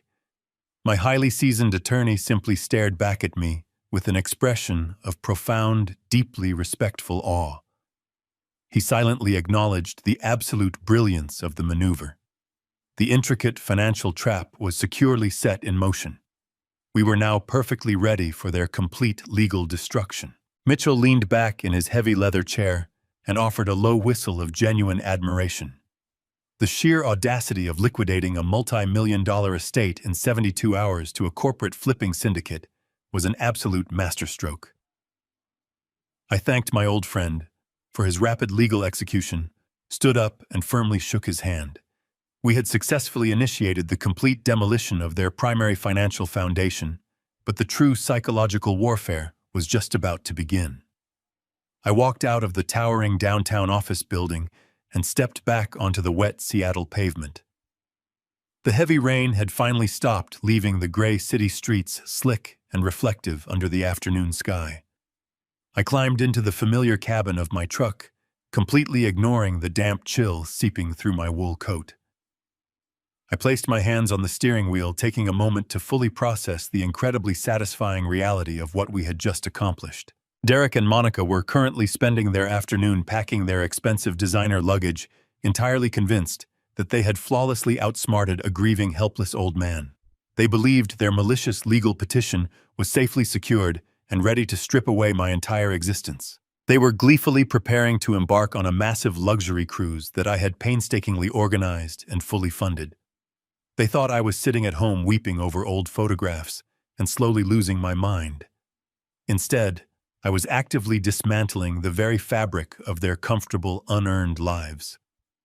However, simply taking the house and the emergency cash was not entirely sufficient. I wanted them to deeply, viscerally feel the profound consequences of their arrogance. I wanted them to experience the exact same terrifying helplessness they had so casually planned to inflict upon me. I did not want them to simply find out they were homeless and broke while standing comfortably in their local driveway. I wanted them entirely trapped. I wanted them completely isolated in international waters, surrounded by opulent luxury that they suddenly could not afford to touch. I reached into my pocket, retrieved my smartphone, and opened the contacts list. I bypassed my personal network and navigated directly to the saved reservation file for our upcoming Alaskan voyage. I tapped the primary customer service number for the Royal Caribbean Executive Booking Desk. The call connected instantly, routing me through a brief automated menu before placing me on a very short hold. A cheerful, highly professional voice answered the line, greeting me by name and enthusiastically thanking me for my premium loyalty status. The representative asked how she could assist me with my upcoming embarkation for the owner's suite. I kept my voice perfectly smooth and entirely calm, betraying absolutely none of the cold fury burning in my chest. I provided my secure booking reference number, my personal identification details, and the primary billing zip code to fully verify my authorized status on the account. She efficiently confirmed my identity and cheerfully asked if I needed to arrange any last-minute shore excursions or perhaps upgrade our premium dining packages. I politely declined her offers. I told her that I needed to make a highly specific, immediate administrative adjustment to the primary passenger folio. I explained that a sudden, unavoidable personal matter had unfortunately arisen, and I would absolutely not be boarding the vessel tomorrow morning. The representative offered her immediate, practiced condolences, assuming that I wanted to completely cancel the entire reservation and initiate the standard refund protocol. She began explaining the late cancellation penalties, but I quickly and firmly interrupted her routine speech. I clarified my exact intentions. I explicitly stated that I was not canceling the physical cruise tickets. The remaining passengers listed on the primary folio, Derek Caldwell, Monica Caldwell, and Bradley Sterling, were absolutely still planning to board the ship and embark on the scheduled Alaskan itinerary. I wanted their physical boarding passes to remain completely active and entirely valid. The representative paused, mildly confused by the unusual request, but quickly confirmed that the secondary passengers could absolutely proceed with the vacation without my physical presence. That was exactly what I needed to hear. Then I delivered the final, devastating blow. I instructed her to immediately and permanently remove my primary platinum credit card from the central onboard spending account. I explained that I was completely severing all financial responsibility for the remaining passengers. I demanded that my card be entirely unlinked from their individual cabin keys, their digital folios, and any associated onboard credit lines. The representative fell silent for a brief moment, likely reading the extensive list of premium beverage packages, luxury spa appointments, and expensive specialty dining reservations that were already linked to that specific credit card. She carefully informed me that doing so would immediately void all of those specific premium arrangements. I told her that was precisely my intention. I firmly reiterated that Derek, Monica, and Bradley were now fully responsible for providing their own independent method of payment upon arrival at the embarkation terminal. If they wanted to consume premium alcohol access, the high-speed satellite internet, or participate in any exclusive shore excursions, they would have to physically present their own credit cards to the ship purser. I waited patiently on the line as she typed rapidly on her keyboard, officially executing my exact commands. She read a formal disclosure statement confirming that my financial liability was officially terminated and that the remaining passengers would be presented with a zero-balance folio upon boarding. I thanked her for her highly efficient assistance and promptly ended the call. I placed the phone down on the passenger seat of my truck, a cold, undeniable smirk finally breaking across my face. The trap was now entirely complete. The snare had been flawlessly set, and the bait was simply too magnificent for them to ever refuse. They were going to wake up tomorrow morning, load their massive, overstuffed designer suitcases into a premium rideshare vehicle, and eagerly head down to the bustling Seattle cruise terminal. They would successfully scan their active boarding passes, walk onto that massive floating palace, and immediately head straight for the nearest premium luxury bar to celebrate their perceived victory. Bradley would confidently order the most expensive vintage bourbon available. Monica would loudly request a bottle of exclusive imported champagne, and Derek would smugly hand the bartender his digital cabin card, completely expecting my unlimited platinum account to smoothly absorb the massive financial impact. The absolute humiliation they were about to experience when that card was brutally declined would be genuinely magnificent. They would be standing in the middle of a crowded luxury lounge, cut off from my wealth, forced to desperately empty their own highly depleted bank accounts just to secure a basic internet connection. They would be physically trapped on a massive ship in the middle of the freezing ocean for 10 long, agonizing days, slowly realizing that their unlimited financial gravy train had completely derailed. And while they were desperately trying to figure out how to pay for their own extravagant bar tab, Victor Rossi and his aggressive corporate demolition crew would be violently throwing their entire pretentious lifestyle into a rusted steel dumpster. I smiled. The next morning arrived with the crisp, damp chill that perfectly defined early spring in the Pacific Northwest. I had been awake long before dawn, nursing a black coffee in my kitchen, methodically reviewing the timeline. By 8 o'clock, I was parked in an elevated viewing lot overlooking the bustling cruise terminal at the port of Seattle. The massive, brilliant white hull of the luxury ocean liner dominated the waterfront, preparing to cast off for Alaska. The terminal was a hive of chaotic activity. Fleets of taxis and shuttle buses constantly pulled up to the unloading zones, discharging hundreds of eager passengers. I sat comfortably in my truck, a pair of compact field binoculars resting on the console. I did not need them yet. I knew exactly what time they would arrive. Derek was aggressively punctual when it came to securing his own pleasure. Right on schedule, a premium black sport utility vehicle glided smoothly up to the designated VIP drop-off lane. The driver stepped out and quickly opened the rear doors. My heart beat with a slow, mechanical rhythm as I watched Derek step onto the concrete. He was dressed in expensive nautical resort wear, looking entirely relaxed and completely carefree.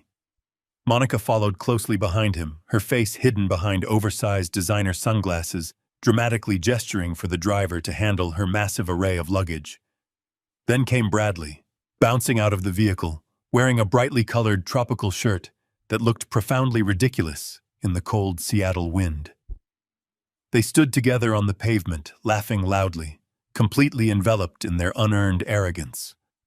They handed their bags to the eager porters, expecting my premium loyalty status to smooth every single step of their VIP embarkation process. I picked up my digital tablet from the passenger seat and opened the primary social media application. I had created an anonymous profile months ago to keep track of family updates Derek routinely forgot to share. I navigated directly to Monica's public feed. She had just posted a fresh, highly filtered photograph of the three of them standing proudly in front of the massive ship. The caption beneath the image read, "Embarking on our much-needed, incredibly hard-earned luxury vacation. Time to leave all the stress behind and completely pamper ourselves." A champagne glass emoji punctuated the absurd statement. Incredibly hard-earned. The sheer delusion required to type those words after financing a corrupt medical trap with stolen cash was staggering. They genuinely believed they had successfully outmaneuvered me.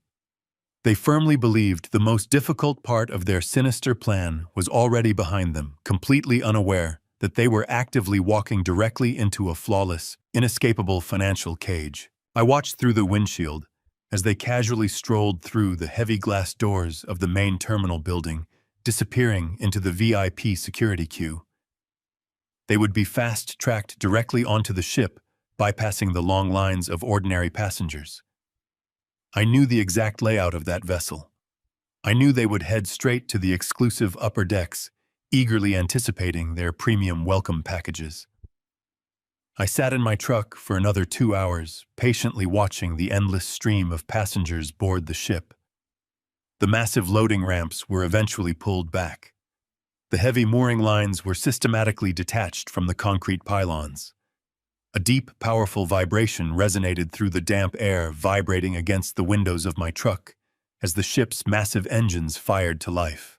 Then the incredibly loud, booming blast of the ship's main horn echoed across the waterfront. It was a triumphant, declarative sound. The colossal white vessel slowly and smoothly began to pull away from the dock, churning the dark waters of Puget Sound into thick, white foam. I watched the ship gracefully rotate and point its massive bow directly toward the open ocean. They were finally on their way. Within a few short hours, they would completely lose all standard terrestrial cellular service. They would be fully reliant on the ship's exorbitant satellite internet connection, a premium service that they no longer had the financial means to seamlessly access. They were entirely isolated, perfectly suspended in international waters, completely cut off from their corrupt attorneys and their heavily mortgaged reality back on solid ground. I put the heavy truck in gear and drove away from the waterfront, heading straight back to the downtown financial district. Mitchell Reed was already waiting for me in the executive boardroom of his law firm. Seated across from him was Victor Rossi, flanked by 2 of his own aggressive corporate attorneys. The atmosphere in the room was strictly coldly business. There were no pleasantries, no casual conversations about the weather. We were there to execute a highly lucrative, profoundly devastating corporate liquidation. Victor had a thick stack of finalized closing documents neatly arranged on the polished mahogany table. His legal team had thoroughly verified the completely unencumbered status of the Bellevue estate.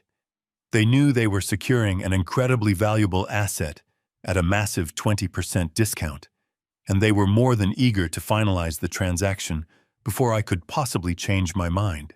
I sat down at the table and picked up the heavy gold-plated pen that Mitchell explicitly provided for the occasion. I carefully read through the binding clauses. The language was exceptionally clear and entirely unforgiving. The sale was strictly and undeniably as is. The buyer assumed absolute total ownership of the physical property and the complete entirety of its current contents. Victor's highly aggressive demolition crews were officially authorized to physically breach the property and commence total physical liquidation at 8 o'clock tomorrow morning. I placed the tip of the pen on the thick paper and signed my legal name on the final signature line. I pushed the executed documents across the table to Victor. He reviewed the signatures, nodded sharply to his lead attorney, and smoothly pulled a secure digital authentication token from his jacket pocket. Victor rapidly keyed a numerical sequence into the token, authorizing the immediate release of the massive funds. We sat in absolute silence and waited. Less than 3 minutes later, my personal smartphone illuminated on the table. It was a highly secure automated priority alert from my primary banking institution. I picked up the device and opened the encrypted message. The notification was incredibly brief, beautifully simple, and profoundly absolute. An incoming federal wire transfer of $1.76 million had successfully cleared and was now permanently settled into my private, impenetrable solo account. The money was fully secured. The transaction was completely irreversible. Victor stood up firmly, shook my hand, and briskly walked out of the room with his legal team to immediately dispatch his property extraction crews. I stood completely alone in the silent boardroom with Mitchell. The massive Bellevue mansion, the physical manifestation of all their arrogant pride, absolutely no longer belonged to my son. Their expensive cars, their designer wardrobes, and every single piece of furniture they had ever owned were about to be violently tossed into a commercial dumpster. The financial slaughter was flawlessly executed, and my treacherous son was completely and entirely trapped on a floating island, now absolutely powerless to stop it.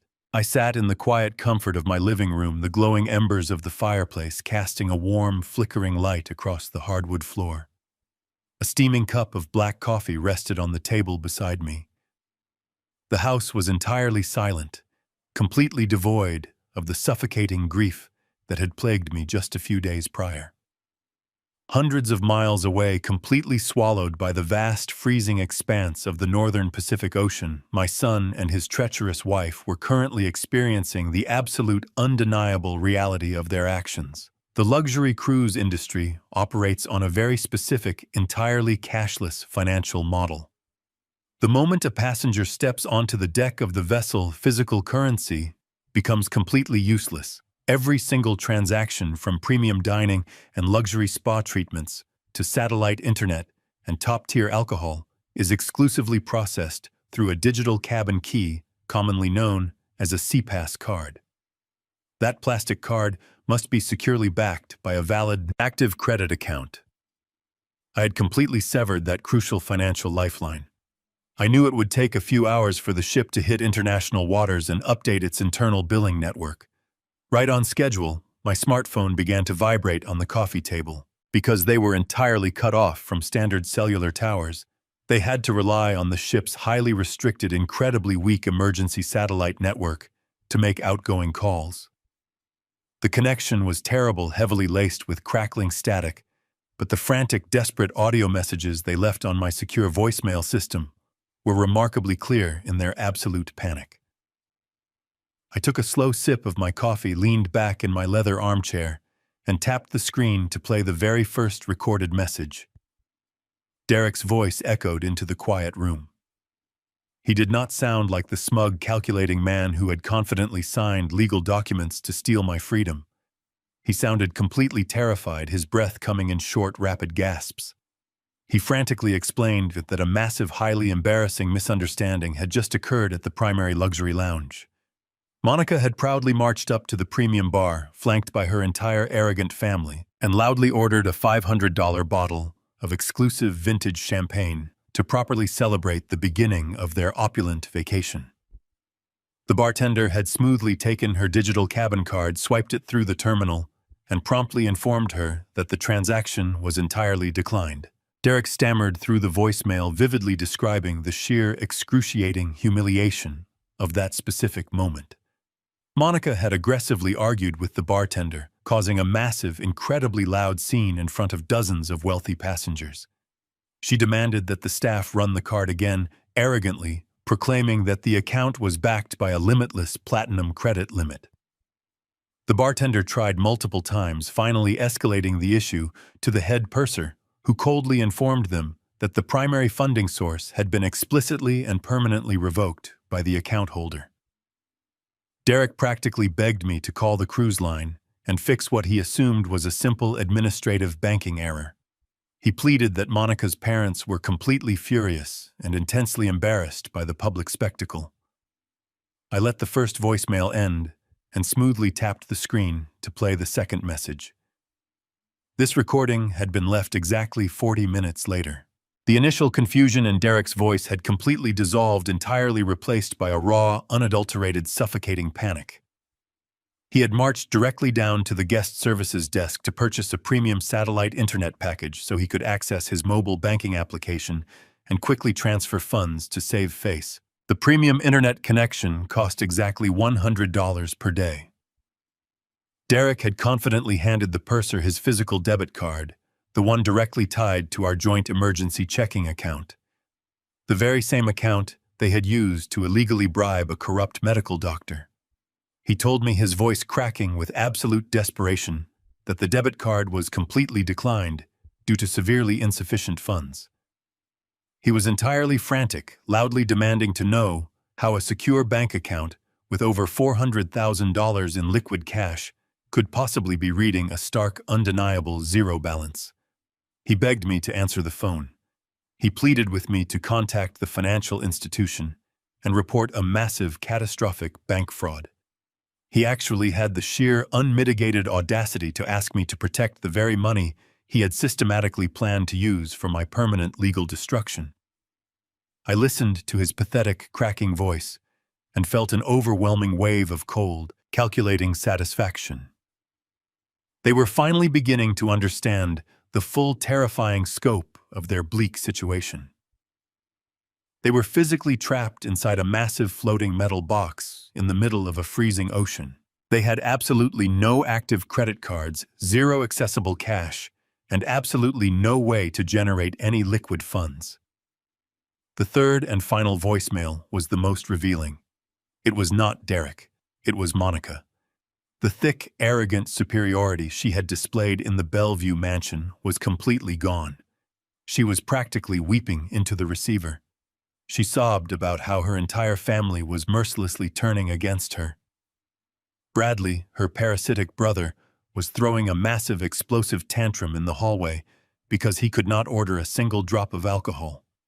He had excitedly marched up to the poolside bar to begin his 10-day binge, only to be brutally informed that his cabin card was financially locked. Monica cried that they had been officially barred from entering all the premium specialty dining restaurants on the ship.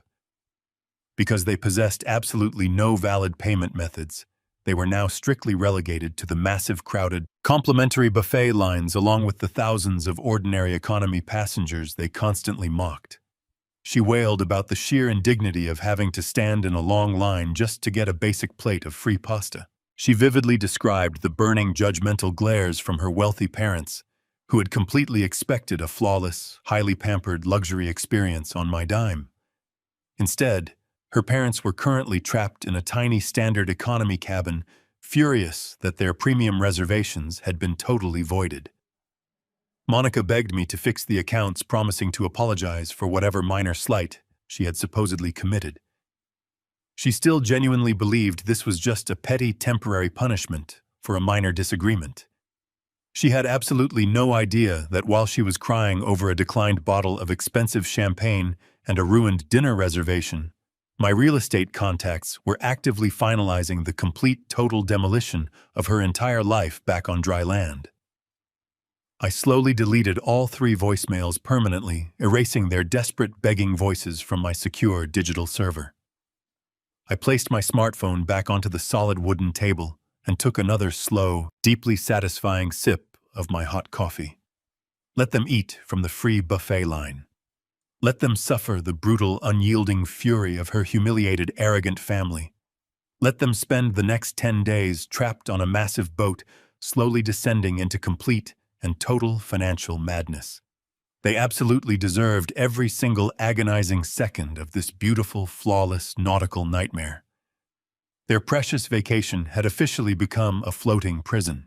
The following morning dawned bright and clear, a stark contrast to the heavy gray skies that had mirrored my initial grief just days prior.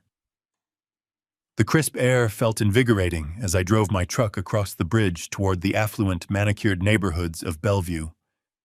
I parked my vehicle down the street from the estate that no longer belonged to my treacherous son. I walked to a coffee shop on the corner, purchased a black roast, and strolled back toward the property.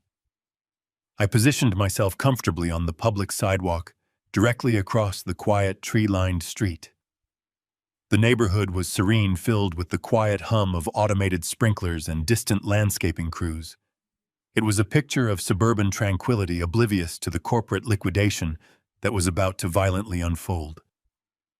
I stood there, wrapping my cold hands around the warm paper cup, staring at the architectural facade of the house I had purchased with parental intentions. At exactly 7:45 in the morning, the heavy sound of diesel engines shattered the quiet neighborhood peace. 2 enormous roll-off dumpsters were backed down the wide, stamped concrete driveway.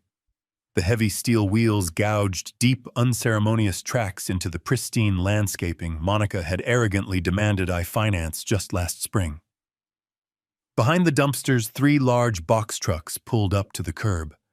A crew of 12 burly, highly efficient men in work boots poured out of the vehicles. Victor Rossi had absolutely kept his word.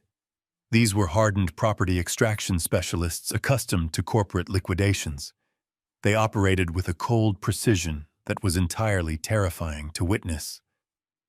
The crew foreman, a massive man holding a heavy steel pry bar and a clipboard, marched directly up to the custom front door. He did not attempt to pick the expensive smart lock.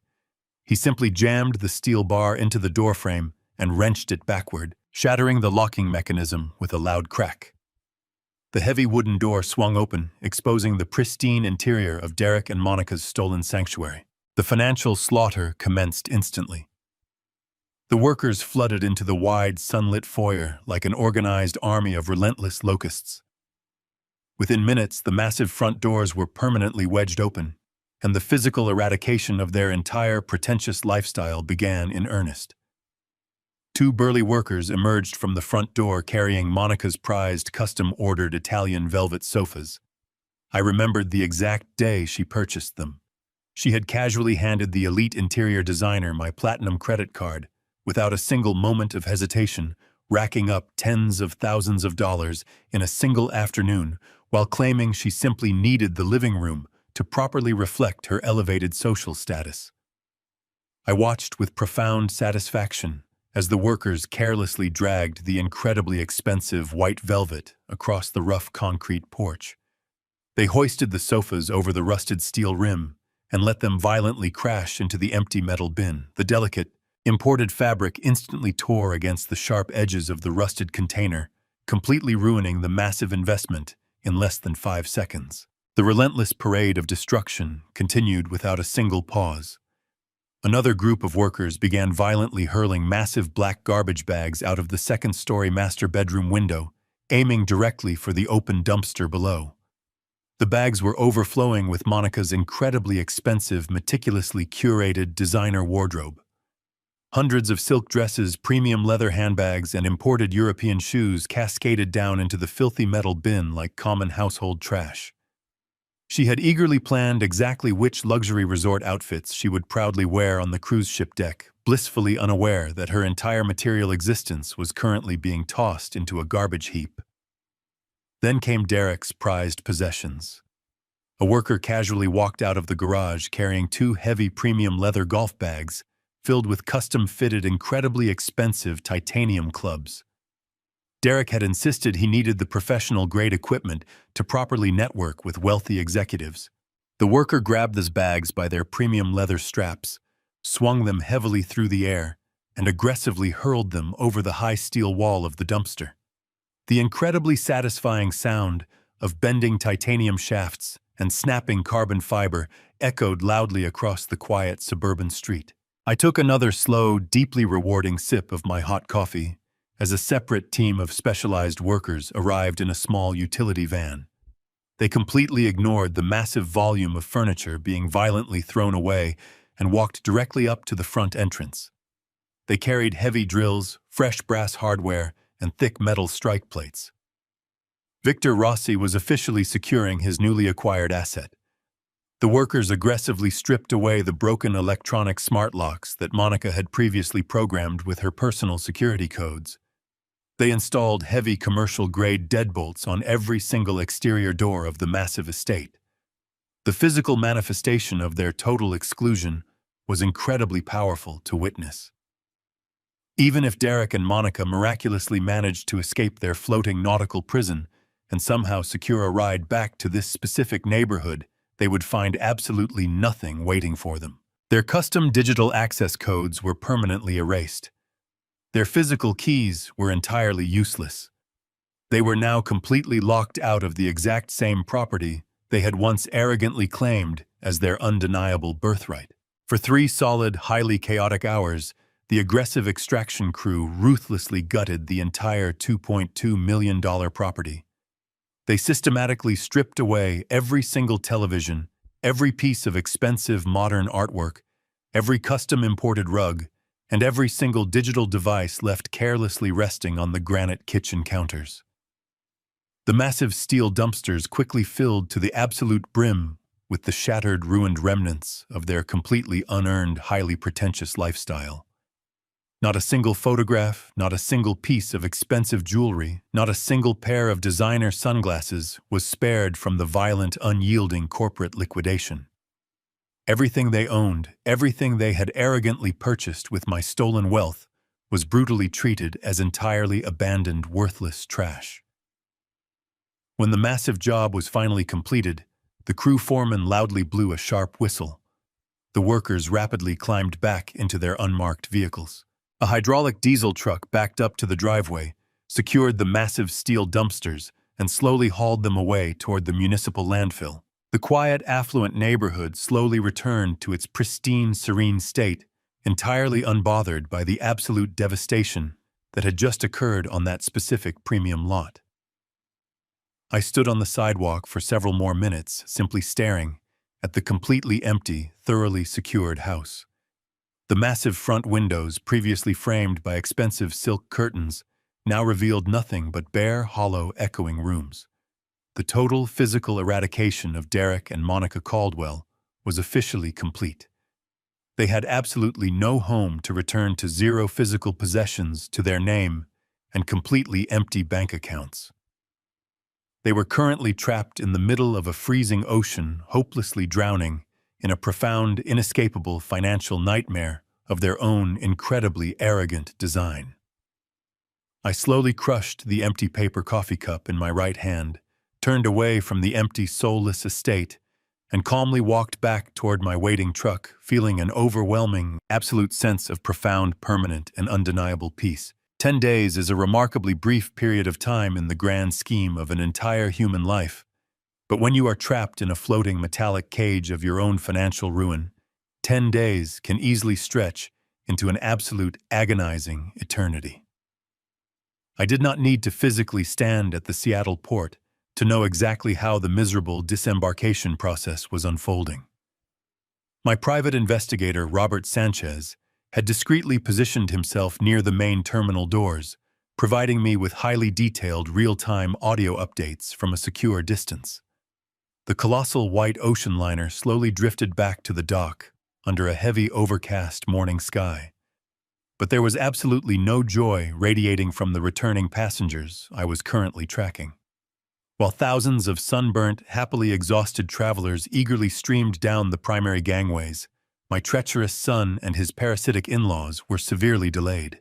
They were forcefully detained at the central guest services desk for nearly 2 hours, fiercely arguing with the ship's purser over their massive, entirely unpaid onboard gratuities and mandatory service charges. Because my platinum card had been permanently revoked and their personal debit accounts were completely drained, they were utterly incapable of settling their final digital folios. Robert quietly reported that Monica looked completely unrecognizable. Her perfectly manicured, highly curated socialite facade had completely shattered.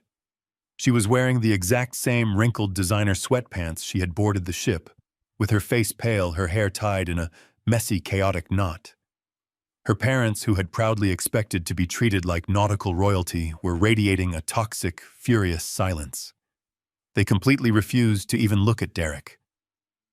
Bradley, suffering from 10 solid days of enforced involuntary sobriety, was nervously pacing near the terminal exit, shivering in the damp Seattle wind. They had spent the entire luxury vacation isolated in their windowless cabins, eating complimentary buffet food, intensely fighting over who was ultimately responsible for the catastrophic banking error. They were entirely convinced that a massive automated fraud alert had temporarily frozen their assets.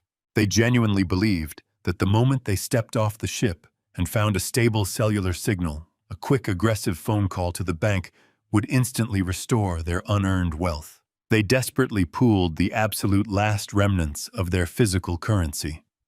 Between the 5 of them, they managed to scrape together just over $80 in loose, crumpled bills. It was barely enough to secure a single standard economy taxi van for the long drive back to the affluent suburbs. Robert watched from a distance as they awkwardly and aggressively shoved their massive, heavy designer suitcases into the back of the scuffed yellow vehicle. They were packed into the back seats like miserable sardines, their knees pressed tightly together, the thick, heavy tension inside the cabin completely suffocating them all. Derek, desperately trying to salvage whatever remaining shred of masculine authority he still possessed, loudly promised his furious father-in-law that everything would be completely resolved within the hour. He loudly declared that the banking issue was a simple clerical mistake, and he fiercely vowed to drive straight to the local courthouse the very following morning. He aggressively promised to immediately file the emergency guardianship petition, fully legally declare his father entirely incompetent, and finally seize permanent control of the entire family fortune. He was eagerly planning my complete legal execution from the cramped back seat of a foul-smelling, terribly maintained commercial taxi. The yellow van merged onto the busy interstate, carefully navigating the heavy morning traffic toward the affluent, highly manicured neighborhoods of Bellevue. The ride took nearly 45 minutes. Every single mile brought them closer to the ultimate, devastating reality check of their utterly miserable lives. I was comfortably seated in Mitchell Reed's towering downtown office, quietly listening to the live audio feed as the taxi finally turned into their exclusive, beautifully tree-lined residential neighborhood. The quiet, serene streets looked exactly as they always did right up until the taxi slowly rolled to a stop in front of the familiar premium double lot. The sudden, deafening silence inside that taxi must have been absolutely magnificent to experience firsthand. The beautiful property they had so proudly called their own was completely transformed beyond all possible recognition. It no longer looked like a pristine multi-million-dollar residential sanctuary. It looked like a highly aggressive, incredibly active commercial construction zone. Victor Rossi had wasted absolutely no time maximizing his brand-new investment. The beautifully manicured green lawn, which Monica had previously obsessed over with intense ferocity, was deeply scarred by massive, heavy diesel tire tracks. A massive, bright red commercial real estate sign was driven deeply into the soft front yard, boldly displaying the word "sold" in huge, undeniable white letters. The elegant, custom-crafted front doors had been completely removed, entirely replaced by heavy temporary sheets of raw plywood, securely fastened with thick steel chains and massive commercial padlocks.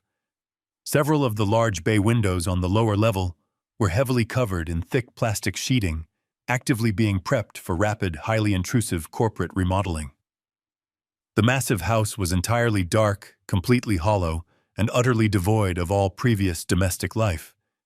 But the true, absolute horror of their newly discovered situation was waiting for them directly on the damp concrete curb.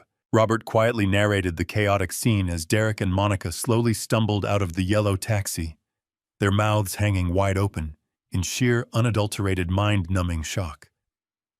They stood completely paralyzed on the public sidewalk, blankly staring at the exact spot where their municipal trash bins were normally placed on collection day.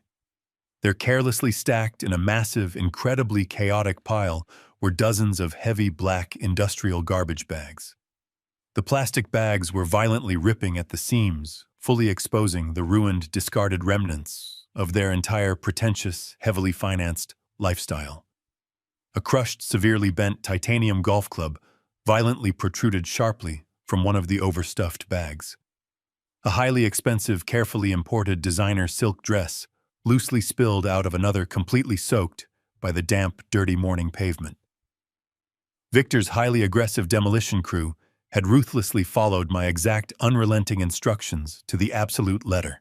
They had rapidly cleared the sprawling house entirely down to the bare wooden studs, violently tearing out every single material item that Derek and Monica had ever proudly owned. And sitting directly on top of the massive pile of discarded, completely ruined designer merchandise was a large hand-painted cardboard sign, hastily written in thick, black, permanent markers by one of the anonymous demolition workers. The rough sign simply read, "Free to take." Derek blindly dropped his expensive leather travel bag directly onto the wet sidewalk. He took 2 shaky steps toward the garbage, his mind completely incapable of processing the magnitude of the visual information in front of him. Monica finally let out a guttural scream, a sound of pure despair that echoed down the quiet street. Her furious parents stood silently behind the idling taxi, absolutely disgusted. They finally realized their precious son-in-law was a completely broke, entirely homeless fraud who had just been systematically eradicated by the very man he had tried to destroy.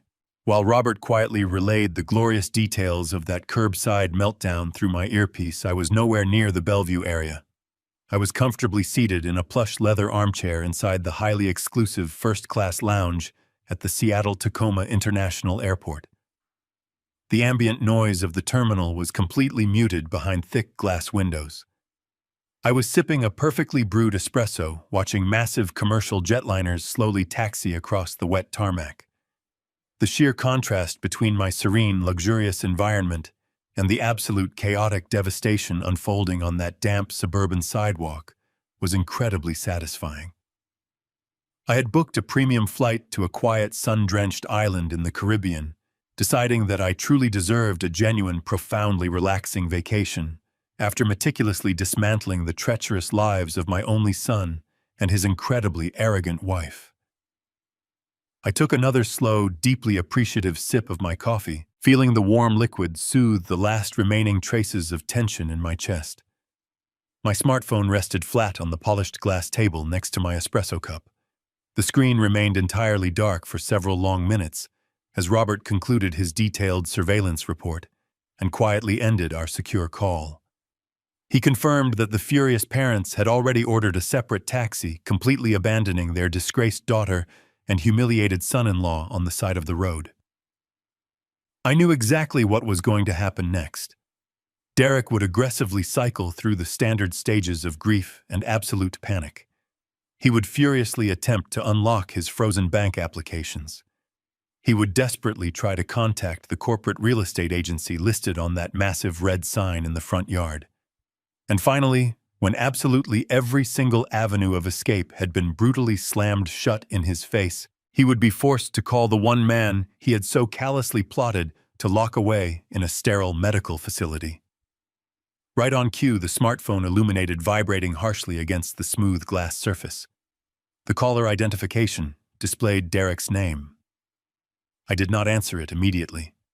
I sat back in my plush chair and watched the bright screen flash, allowing the incoming call to ring 5 distinct times. I wanted him to sweat. I wanted the cold, undeniable terror of his absolute financial ruin to completely saturate his mind before he heard my voice. On the 6th ring, I calmly reached out, picked up the device, and pressed the green button. I brought the phone to my ear, remaining perfectly intentionally silent. "Dad."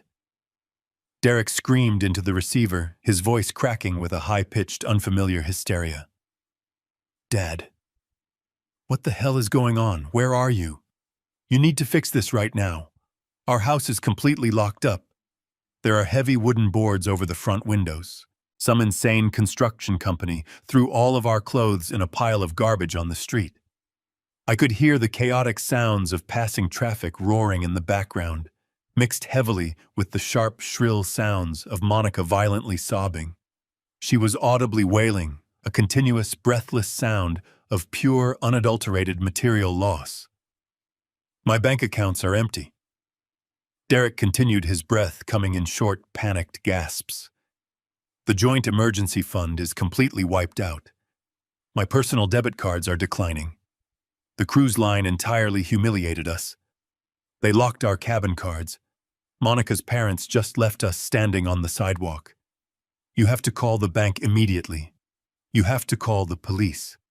Someone stole our identity. Someone stole the house. Dad, you have to do something right now."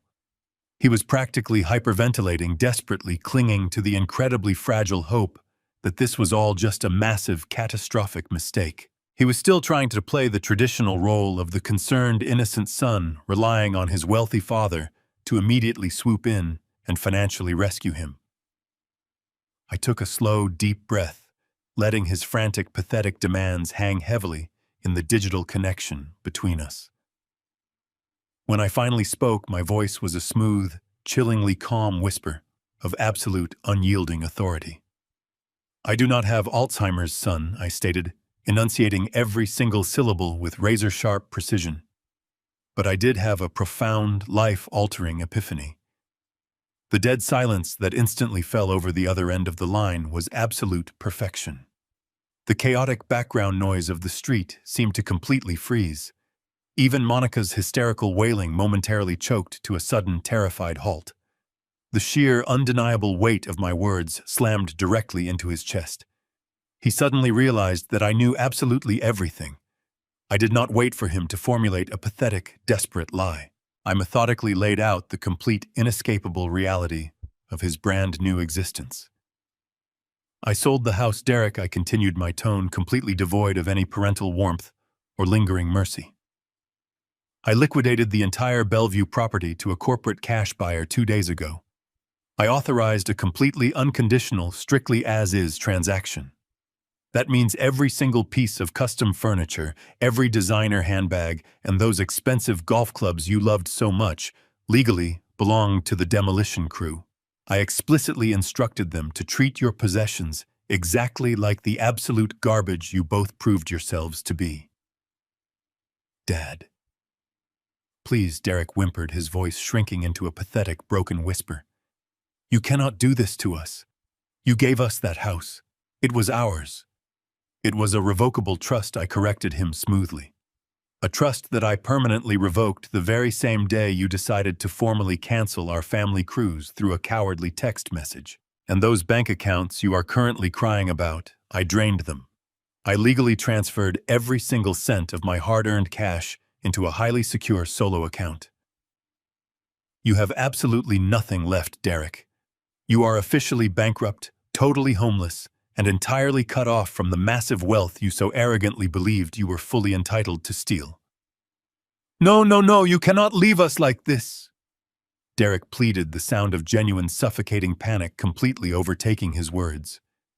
"We have nowhere to sleep tonight. We do not have money for a basic hotel. We do not even have money for food. You have to help us. We are your family. You stopped being my family the exact moment you sat in that bedroom and actively plotted to lock me away in a medical prison," I replied, my voice dropping to a dangerous freezing register. "You thought you could legally declare me mentally incompetent and seize my entire fortune."